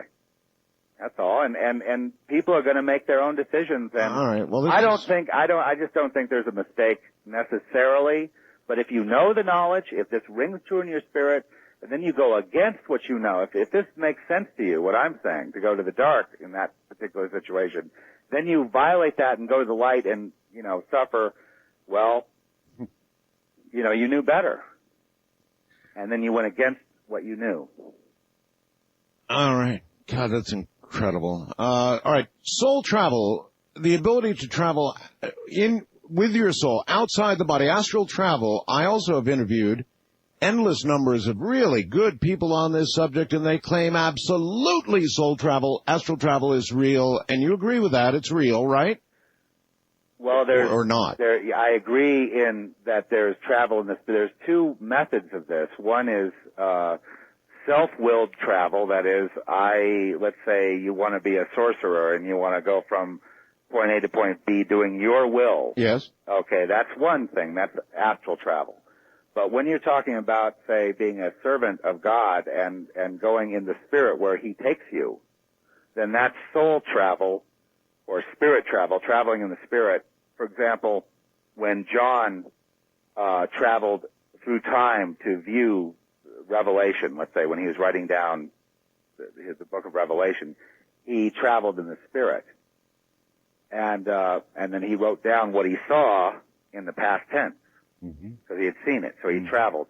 A good friend of mine traveled to this Dulce base at the will of the Lord to dislodge the souls, in other words, to liberate the souls from, he said there were thousands of people kept captive down there. At Dulce? At Dulce. By what? Our government? Or I don't know. Aliens or representatives of the dark side, more likely, I guess you would think. That's a subject of inquiry now. That's a service that we're doing with Dulce. And he ministered in the spirit to those souls to leave those bodies that they have, locked up in cages and some experiments. And he said somewhere he used his food for these hybrid or alien beings. And, what? Wait a minute.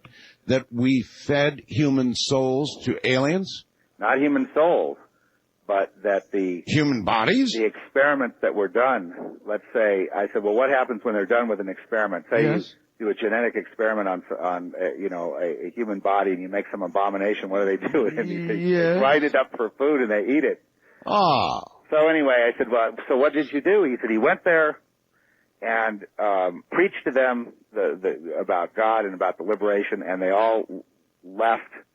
And I said, well, then they left husks down there. So what does that mean? Husks. Are there just a bunch of husks down in Dulce? They're not actually people with souls anymore. Empty containers. Empty containers now, and that was the work that we've been doing. And I had been involved in something similar to that earlier. Anyway, are you aware of whether our government is intermixed and mingled in all of this in some way? Well, you can't say who's the government? I mean, you have the government you see on TV.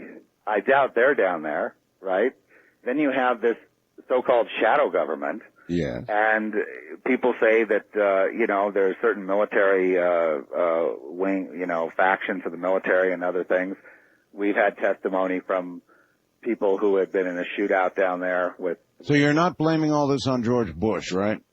No. All right. No, we pray so for this George. would only be the shadow government. I just, if you're caught up in that whole thing, boy, that's a conundrum. That again, you're in a spiritual position of evil, and who knows where all that's going to lead.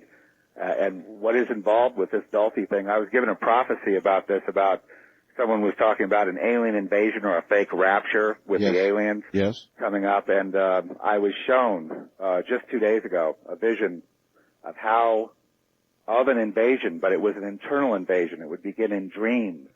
People would start having dreams now of these beings, and they would have dream abductions and dream experiences, and those could be very harsh with these entities because only you're saying these really aren't dreams. These really are abductions. No, they're dreams. But the purpose of the invasion coming in dreams first is to get permission from people to be taken. That old free will thing. Right. And so now they're going to start. This oppression is going to be terrible.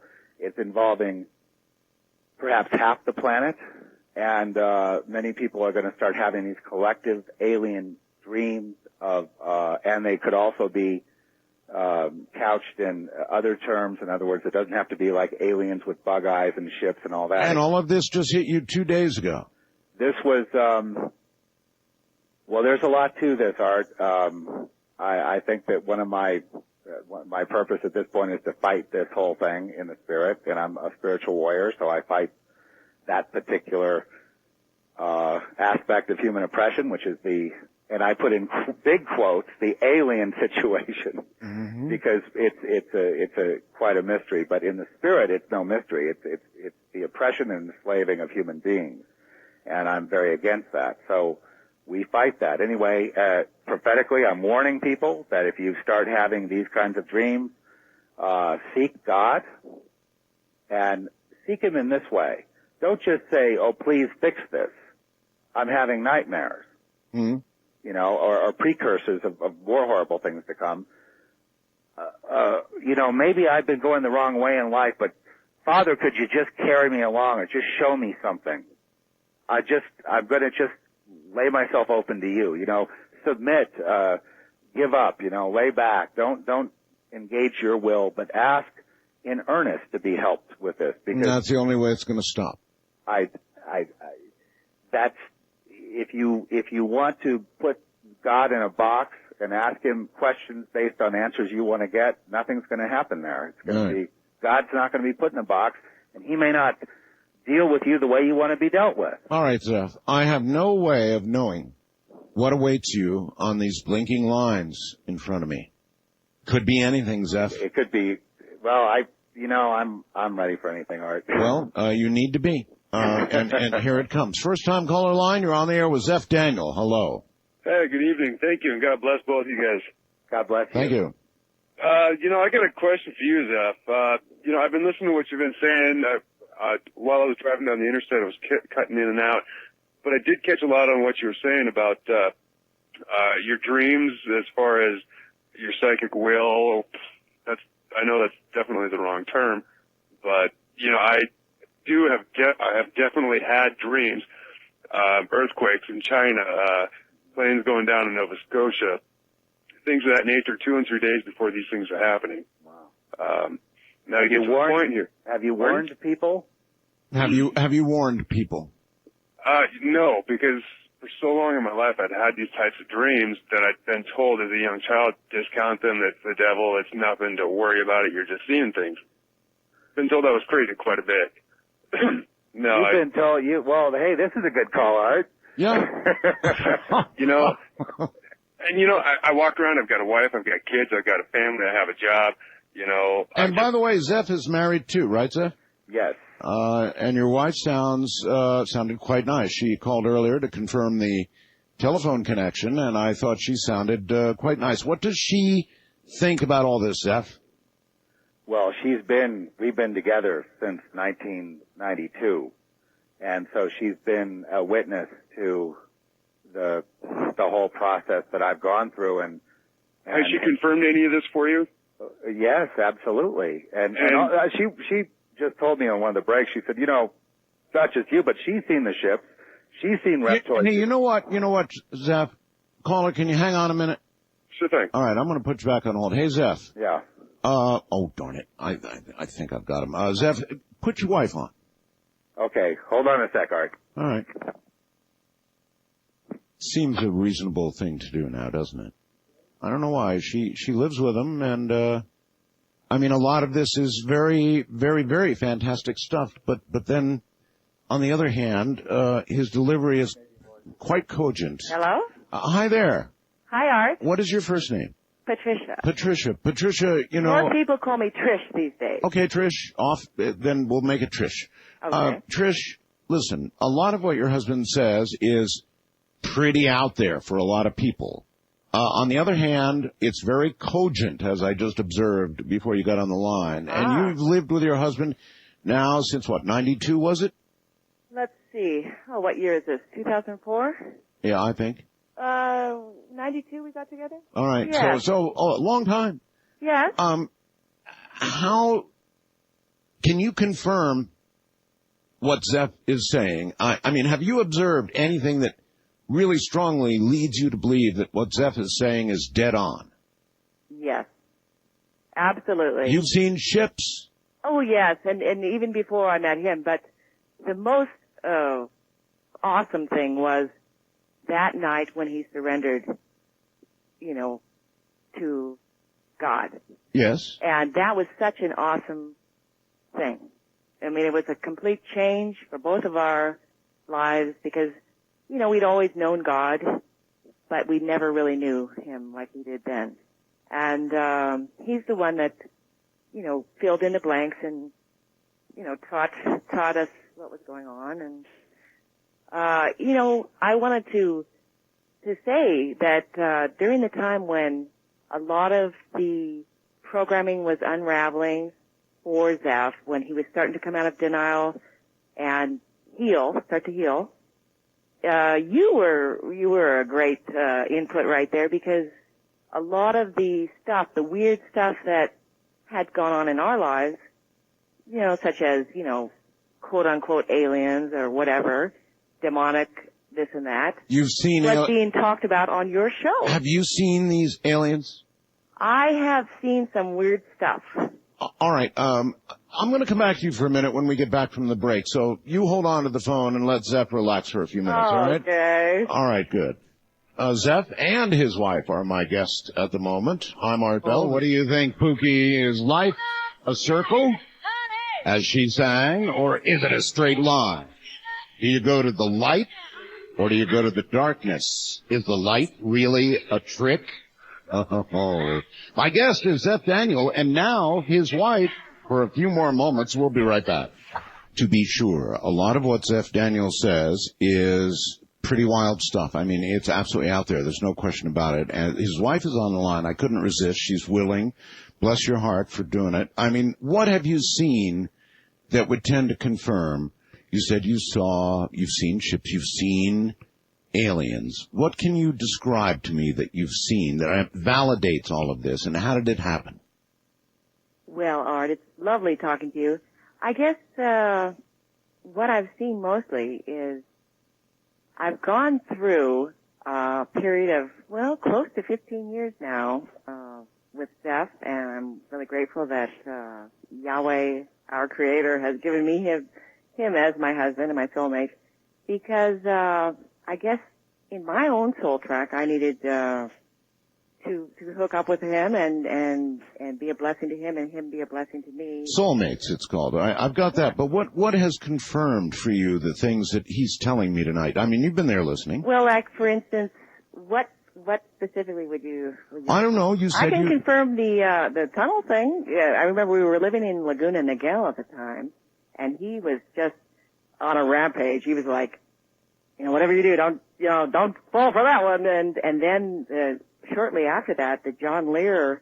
You're talking about the light and the darkness? Yeah, like going into the tunnel thing. Yep. And at the time, I was like, I don't even really know what you're talking about. And then, in the spirit, I did, and I was like, oh, that's a warning.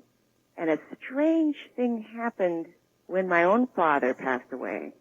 Oh. My last conversation with him on the phone. I was living in Malibu, California. We were at the time, and he's in Alaska, right?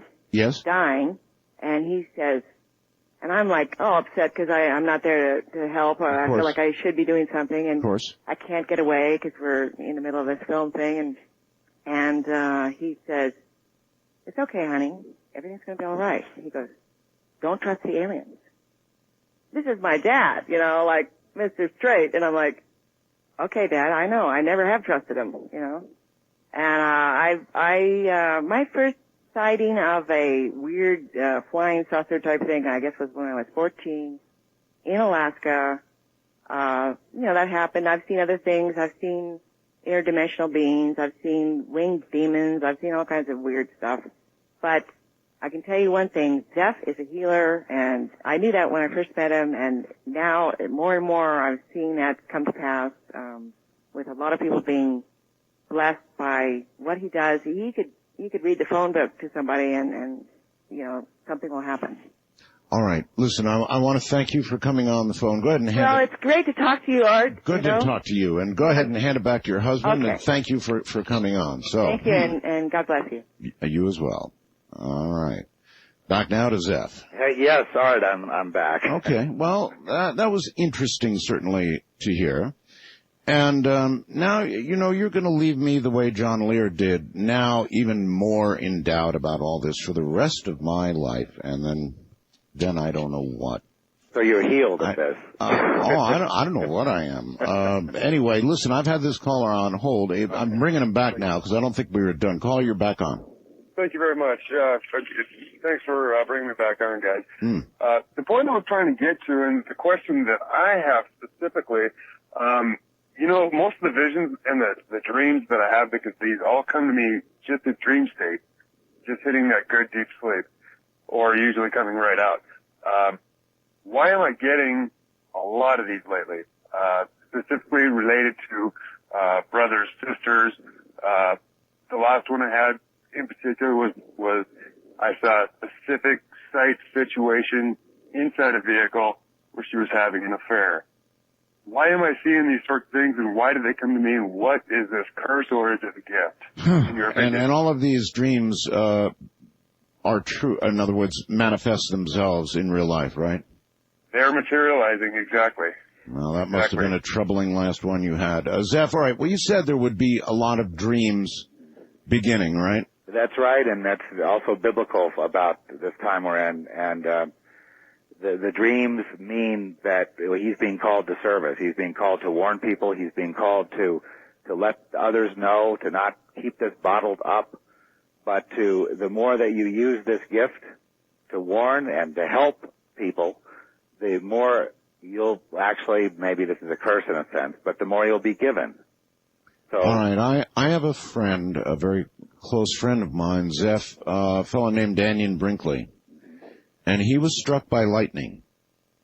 And because of that lightning strike, he gained a power that over the years has begun to fade, but when it was at its peak, which was immediately following the trauma, when he was recovered enough to begin experiencing the things that he experienced, I know for a fact that he had powers. He could visualize things. He could write down. If you had an enemy, he could draw a picture of the enemy's house and car and that person. And oh my God, Daniel was really one strange cat for quite a while. And that was the trauma of a lightning bolt, being virtually electrocuted, fried alive. Well, when you see in the spirit, you see ahead of what comes in the flesh, in the physical. Your trauma was early in life and ritualistic abuse. Yeah, and I'll tell you, just to give an example of what happens to people. A lot of them dissociate, and you've heard of MPD, multiple personalities. Oh, yes. And then, of course, they'll try to use those and program those alters to produce what they want. The one thing you can say about, now this is highly organized, bloodline elite, over generation Satanism. It's not something you read about on the internet. You'll never see anything about this on the net. Okay, this is. How long have you been a listener, Zeph? Well, I listened to you in the early 90s, and then it's been on and off. Have you listened through the years that I interviewed Father Malachi Martin? I listened very briefly once in a while, but I'll tell you one interview you did with him that stuck because I understood this, and then I also I know of him and his work. But when he talked about the possession and the perfectly possessed people. Yes, exactly. He used that term, perfectly possessed. He simply said that these people were ordinary people that you would pass and will pass in the street every single day who have made a deal with the devil. They've just simply made a quiet, comfortable deal with the devil. And as a result of that quiet, comfortable deal, they're perfectly possessed. He said, I know them when I pass them on the street. Well, you know them from the death because you feel the death. You feel the cold death. There's no light. They have to. Now, what these people have to do once you've done that is you must get power from external. So you do things to get power. You might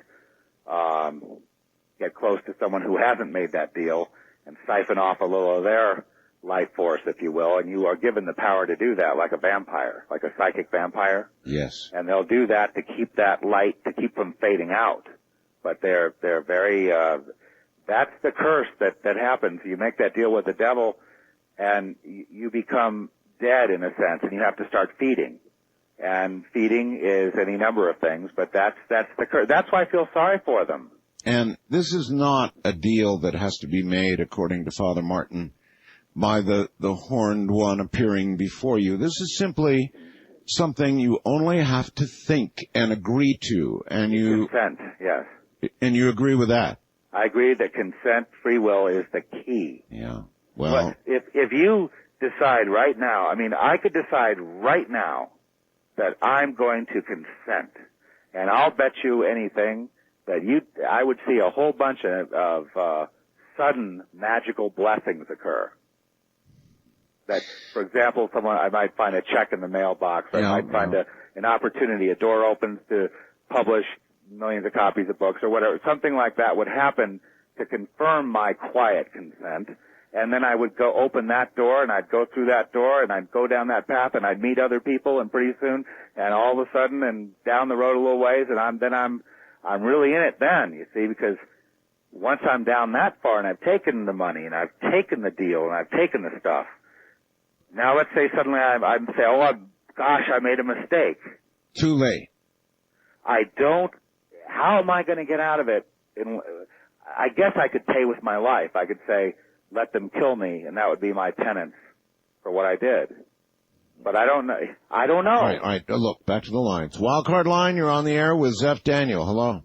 Zeph, thank you so much for all the validation, and I want to praise you for being brave enough to come on and speak of such things. Praise the Lord, because I don't have any. Yeah, I understand that. The thing I've had an interesting path myself, but the thing that I'm interested in finding out from you is what things do you do or have you done to discern God's will? I know I've done things like open the Bible at random and have the answers there. I've used a coin to flip before. Some people use a pendulum. I'm just curious as to what means. That's interesting. All right. Let's ask. In other words, when you ask for a sign, God, give me a sign, something. Well, a good way of phrasing that would be, how do you know it's not the devil tricking you, and how do you know it's God? Okay, that's a good question, yes. And the very best way I know is to get quiet time alone where I can say, I just ask the question, just like I'd be talking on the phone here. That's, in prayer. People say it's in prayer, but I think we need to do more than just pray once in a while. You need to be in a relationship, and you're going, well, God, is that you, or is that something else? Is that my own ego? Is that a demon? Is that you? And you kind of stumble along. I think we all stumble and we all struggle with this. And sometimes we are deceived, and then we learn a lesson. Oftentimes when we make a mistake and we say, oh, that's God's will, it was really my will, you stumble, you fall. And then you get back up, and then you dust yourself off, and you say, hey, I learned something there. And maybe that lesson sticks and you don't do it again. There's no guarantee we're not going to have pain, and we're not going to make mistakes. We're going to make mistakes, and every time we make a mistake, I guess ultimately, if the soul keeps progressing, it would always be God's will in the end. But in terms of that kind of discernment, that has to come in time. That's why they call wise men, because they are better at that discernment, and foolish men are foolish men. If you should accidentally, I guess, walk into a traditional church and the preacher's up there saying, come to God's light, do you stand up and shout, no? Well, you're not talking about that tunnel after death. Well, yeah, but the light, the darkness. Well, if he says, come to the light, the light is Christ. But I mean, doesn't that set up the trickery? Light. God. Association, right? Light, God. We do know this. This is kind of, tricky territory, if you will. That Lucifer appears as often as an angel of light. A lot of the things of the devil are beautiful and they look godly, and you're going, whoa, it can impress you that way. And at the same time, he also appears as the angel of darkness and evil. But he goes everywhere on that continuum. He's everywhere. He's good and bad, but in relative earthly terms rather than ultimate objective, absolute terms. Hey, Zeph, is life a circle or a straight line? Don't answer that. East of the Rockies, you're on the air with Zeph Daniel. Hello. Hi. All right, how you doing? Hi, I'm Zeph. fine. Okay. First off, I just want to make a short statement. Zeph is absolutely correct. I know where you're at with this. I've been going through this all my life. Man, you're batting 1,000 here, Zeph. And the thing is that this material world is just a material world. It is the spiritual or soul that he's talking about. Mm-hmm. That is what's real. Yeah, okay. Turn your My radio. question. Hey, wait. Okay. Wait. Turn your radio off. Okay. Yeah. I'll go turn it off. The first rule. First rule of talkdom is turn off your radio. There it is. It's off. All right, good. Okay. The question I wanted to ask him is because he was talking about dreams and stuff, and I just wanted to ask him, have you had the dream with the fire raining down out of the sky? I have had that dream before, but not recently. Okay. You mentioned the moon and this thing that was on the moon. It was shown to me that the moon was hollow. And so whatever it is that you were saying that you were shown in the spirit, I don't think it's on the surface. I think it's hollow. Did you know that that NASA actually did some experiments with detonations of some sort on the moon and got all this ringing that was really weird that they couldn't explain? Are you serious? Oh, I'm always serious about this sort of thing. Yes, they got a ringing they could not explain. Oh my God. And I was told in this dream, because I was shown the moon and I was shown two halves of it. Now I don't know what this means, but I was told in the dream that the moon is split up in equal lateral eclipses, whatever that means. All right, well, dream stuff again. So more people with the dreams. Well, yeah, the dreams. Everybody dreams. Right, but all right, we all dream. We know that. So, how do we separate the dreams from the kind of dreams you were talking about? Well, this kind of dream is, first of all, it will reveal itself as something completely other than any other kind of dream. In other words, it will seem, you know how sometimes you'll have a dream that seems very real, even more real than life. You're sort of saying you'll know it when you have it. You'll know it when you have it. I remember this one incident. I might as well relate this very quickly if I could. You can. Okay, there was when I was together with my wife in 1992, I was going through an awakening then that got stopped. But here's what happened. Okay, one of these little beings, a small gray, if you will, his head at exactly the size, the height of the doorknob, appeared. Now, there were also UFO sightings over the house, and there was a battle going on in the spirit, and we were fighting back and forth, and I felt they were trying to get me. Well, anyway, he shows up in the room, black eyes the whole bit, and there was like a little light behind the eyes that was moving, and immediately thereafter I blacked out, and I went into a dream state where I was being dragged across this motel, a seedy motel room, as if I was going to be dragged out the door.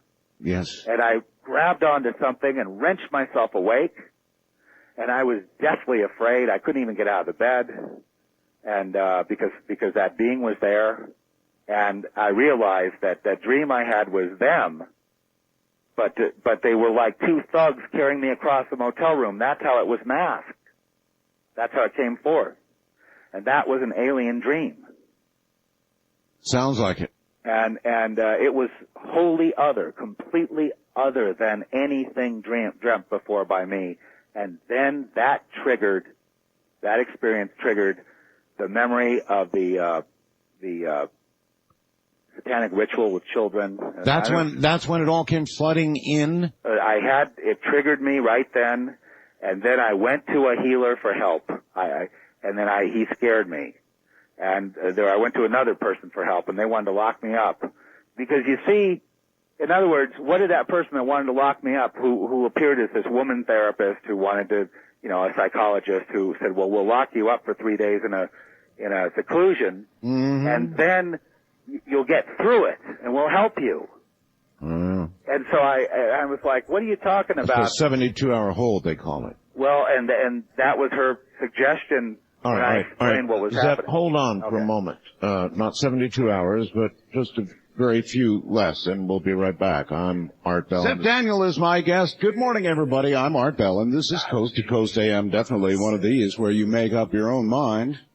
Crazy? Or, well, maybe not. Maybe not. And so far, these are just random calls. The answer is not. We'll be right back. Once again, Zeph Daniel. Zeph, I received a plea on the computer here that the person is lost and they don't know about Dulce, and they didn't know what you were referring to. Explain Dulce.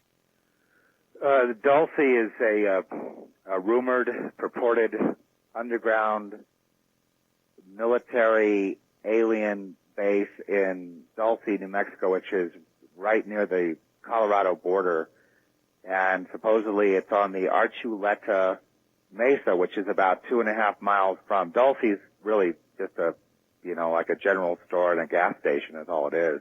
But underground. And it's underground, and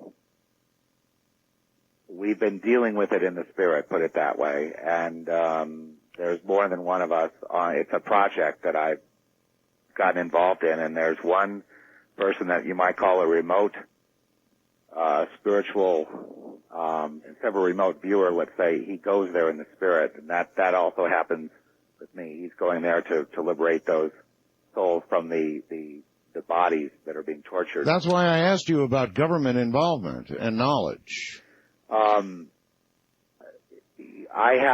What I know is this. I know something from a man that is no longer with us named Phil Schneider, who gave testimony about Dulce and underground installations.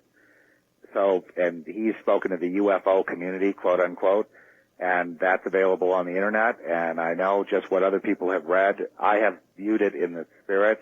Right. And I also have myself interviewed, I know a person that does remote viewing who finds missing persons and is involved in murder cases and remote views it. Well, she is now focusing on Dulce for the first time, changing her method, in other words, on missing person, and this is the first time she's being led to do that. So maybe a lot of them are at Dulce. There's 3 of us. Well, from what I heard yesterday from my Native American friend, we're looking at, he said, thousands of victims. And so that's the kind of thing that we do in terms of, I guess, we would go to a place like that in the spirit and minister to them, because you can do that, and liberate those souls, because the Father will take those souls out of those vessels. This has been known to happen when there was Christian persecution in the olden times, how the martyrs would die with smiles on their faces because their souls would be taken. They would be gone at the moment of extreme torture. They would be dislodged and taken home. And it was so uncanny that it blew the minds of all the torturers and executioners, so much so that many of them converted and became Christians. All right, here we go now. There's a lot of people here. East of the Rockies, You're on the air with Zeph Daniel. Hi. Hi, how are you? I'm all right. Where are you? I am in New Hampshire. All the way up in New Hampshire, okay. I'm kind of a new listener to your program, and I caught most of the conversation tonight, and I have background as a Wiccan priestess, and I had strange situations happen to me, and I ended up in a hospital, but a lot of the stuff that I believe the author is speaking about is very misleading, especially possibly to some of your listeners who may not have any, knowledge of the subject, and I feel that he's kind of mincing words and kind of confusing people out there. And what do you think he's misleading people about? Well, specifically, sure. I could go into like a lot of things. Well, just give me one. Okay. From my experience, I believe that, like he was talking about the tunnel and the white light, that if you are a true Christian, then you are a follower of God. I believe that there's really only one true religion. That's my espoused belief right now at this time. And to say that is the case, and I do believe it's called the truth. And I believe this gentleman has been mixing, has a satanic background. You are following Satan, and therefore Satan works through people, like as he says, he shows himself as the light. He, all these wonderful things. How does he not know that he's still not doing Satan's work by promoting this book and putting false ideas out there? Okay, that's a fair question. All right, let's. You know what I'm saying? I mean, I can yes, I do. this So guy. I don't hold on. So, well, I take a deep breath, Zeph. We're doing the devil's work, Zeph. Of course, I disagree with that. I follow Yahushua, which means Yah or God is salvation and truth, life, and way. That's the way I follow. That's what got me out of trouble. That's what was the name again? Excuse me, I didn't mean to butt in. What was the name of your God that you are following again? Jesus. Jesus. There is a someone that is above Jesus, that is his father. Do you know the name of that God? Of course, Yahweh. That you're pronouncing incorrectly. No, I'm not, actually. It's Jehovah. Jehovah came later. All right, come on. Tomato. No. There is a fine line. Jehovah is God's true name. Sounds like his you're talking about the same truth. Same. And I know I found Yahweh in my occult books. Yahweh is it's the way that you pronounce it if you are trying to do musical, it's like alliteration, the way that you think that you're saying the name properly, but you are not, and I know this to be true. He's tricking us then, is that right? Yes, he is. All right, so there you are, you're tricking us. Well, could I say something about Yahweh? Yes, you may. Yes. Okay, Yahweh from the Hebrew, YHWH is the transliteration, Yahweh. And Yahushua, the real name of Jesus, means Yahweh is salvation. And I just follow that. And so the God I follow, I also call him God and Father. Okay. And if you have the Father, you have the Son. Sounded like you were talking about the same to me, and it was just a matter of pronunciation. I know. I pray, that I have not offended. All right. West of the Rockies, your chance to be offended by Zeph Daniel. Hello. Yeah. No, thanks for the program. I want to take my call. I'm listening on Santa Barbara, California, KTMS 990. Yes, sir. And, I have a little personal interest in this right here, where during the tail end of the Vietnam War, I have about a 6-week block of erased memory. There's no memory whatsoever. During the which war was that? Vietnam. Yeah. And I was just going back to the nuts and bolts, Mr. Daniel, about the mind control and what how they administered it. Was it drug, light? Was it implantation? Was it just sexual abuse? All right, fair question. Sure. Okay. The mind control administered in what way is it? Mind control, beginning at when you're talking about satanic ritual abuse, you are talking about some pretty horrific things. You're talking about sexual molestation, torture. You're talking about human sacrifice for and to have children participate in it. And I'm not going to go into too much about my personal involvement, just to say this, that I was removed from this situation at an early age because I fought back. But then they mind controlled me in a different way, i.e. putting, counselors and people around me to convince me that I didn't see what I had seen. Mm-hmm. And now what I want to ask the caller is this. You can't ask the caller anything. She's gone. There was a long time of missing, of just a blank, which signifies some kind of trauma. Something happened there. All right. While we have the chance, international line, you're on the air with Zeph Daniel. Hello. Hi, how you doing? Okay, sir. My name's James from Toronto. Okay. First, I'd like to wish you a happy Thanksgiving. Great. Because we're having our Thanksgiving out here in Toronto. Okay. Okay, so he's had some issues with satanic abuse. Does he think that he's been hypnotized in any way? Does he think that he's been replaying this idea of abuse in his mind like a movie, trying to correct it, but at the same time he's still giving out the same information that's been programmed into him? Ooh. There's a snaggler of a question. That's all a right. good question. What about it, Zeph? Well, when I was in, denial about all this stuff, and I had memory, no memory, because when it's 3 and 4 and 5 years old, the memories are overcome, but there was a trauma there, and I think I had to keep filling in this nice little that it never happened. I kept having to do that, but I had some real psychological problems. Yeah, but the real thrust of the man's question was, are you sure you're still not playing it out and replaying what happened to you? I mean, that's a legit question. Yes. I am. How free am I at this point? I would say this. I've gone through a lot of healing, but occasionally I'll have like post-traumatic stress, issues. Yes. Where I will be suddenly, because there was self-destruct programming put in me, and that's what sometimes gets played and triggered, and it's terrible. It's a very terrible time because you just feel like it's horrific, and it comes, and I have to wait it out till it passes. So yes, I'm still afflicted somewhat in that way, and I pray that to get through it and beyond it. All right. First time caller line. You're on the air with Zeph Daniel. Hello. Hello. Hi. Hi. Proceed. I totally resonate with what Zeph is saying. Because? Because, about 5 years ago, I also started having experiences, and they started out with, alien experiences where I felt like my consciousness was being taken from my body. Mm-hmm.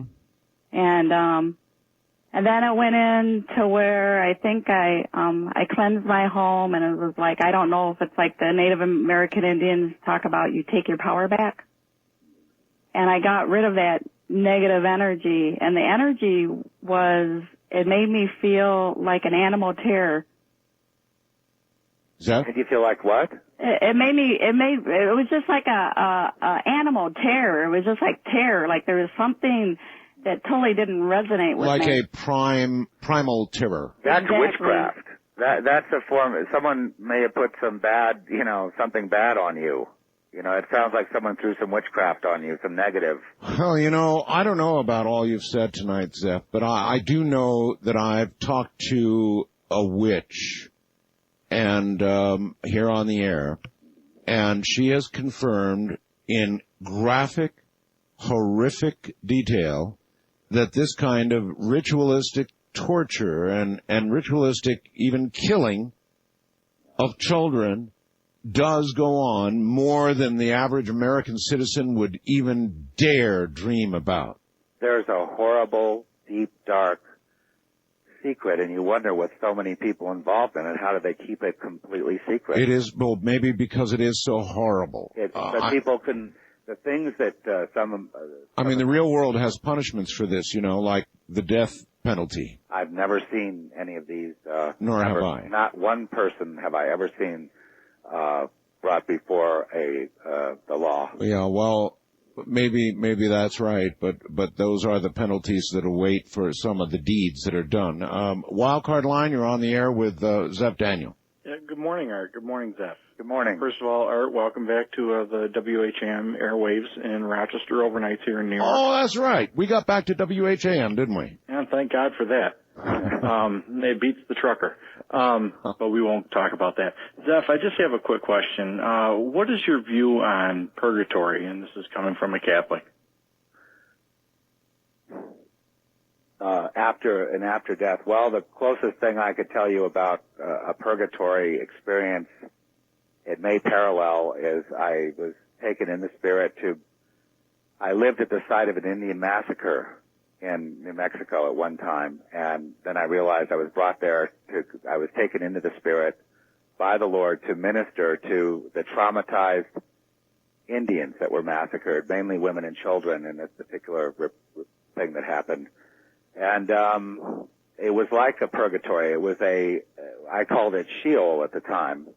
And I ministered to them. I think what I was led to say to them was that all of us would have strung up Jesus on a cross. None of us is righteous, not one of us. And something to that effect. And they went on to another state of being, but where they were was they were stuck in this state between two worlds. I know that's not like the Catholic purgatory where you're waiting there for judgment. It is a cleansing. We sort of view it as a cleansing. Well, in this case, earning our way into heaven. Okay. All I know is in this particular case, these Indians were holding on to anger and hate and resentment and trauma and shock, and they were stuck and very unhappy. And so they were cleansed, purged of this when they heard the good news that they could emancipate to, in their mind would be the happy hunting grounds. And after I ministered to them, all but a couple of them left. The other two, there were two scouts that stayed behind on that property, and they kept tormenting. They would, you could hear their footsteps at night, and you could, they also could do things in our world. In other words, they would take, say there was a maintenance guy there, they'd take his tools, or they'd hit somebody or something like that. There was poltergeist activity, in other words. So they were active on earth even though they were in something of a purgatory. But the women and children, the main bulk of them, they went on, because actually the Lord Jesus was ministering to them through using me in that, and they moved on. And, that probably doesn't answer the question. I don't know about purgatory, sir, because I was not raised Catholic. Oh, that's fine. It's all right to say I don't know. East of the Rockies, you're on the air with Zeph Daniel. Hello? Yes, hi. Hi, turn your radio off, please. It is off? Okay. Now, yes, hi. I just wanted to ask you a question. I have a friend that has MPD, and she is a Christian, and she and I have been friends for about 8 years. However, because of the other personalities, sometimes I'm dealing with one or dealing with the other. I had an experience one night where I spent the night with her, and coincidentally, I had also been looking on Coast to Coast on the internet at ghosts and, all of the pictures on there. But before I went to bed, I just posed the question of, what am I dealing with her? What is this? All right, it's going to have to, I'm sorry to cut you short, but it's going to have to be a pretty quick answer. We're about out of time, Zeph. What would you say to her? Healing. I pray in the name of Lord Yahushua that you heal this woman. I can almost hear that other caller yelling. He's tricking us. It's a healing issue. It's a healing issue. When someone has MPD, what they need is a healing. It's pray for the healing of that soul. Right. To reintegrate, because that's what happens when people are traumatized. All right, look, buddy, we're out of time. Your book, Lamb, is available, you're saying, on Amazon.com and all the commonly found places or bookstores or what? It's, right now it's Amazon.com and through the website zephnet.com, but I think that links back. I also have another book, a satire about mind control in Hollywood called Glass Backwards. Well, if you can laugh about it, a satire, then... It's very funny, but it's pretty, it's pretty intense. All right, well, listen, it's been interesting having you here tonight. I want to thank you. I thank you, Art. Good night, Zeph. Good night. All right, folks, that's it for this weekend. That's all the time we've got. And I want to thank the Premier Radio Networks. I want to thank George. I want to thank Lisa Lyon, that's Lisalyon, who books my guests. She's the one who does that, and her home phone number is 55...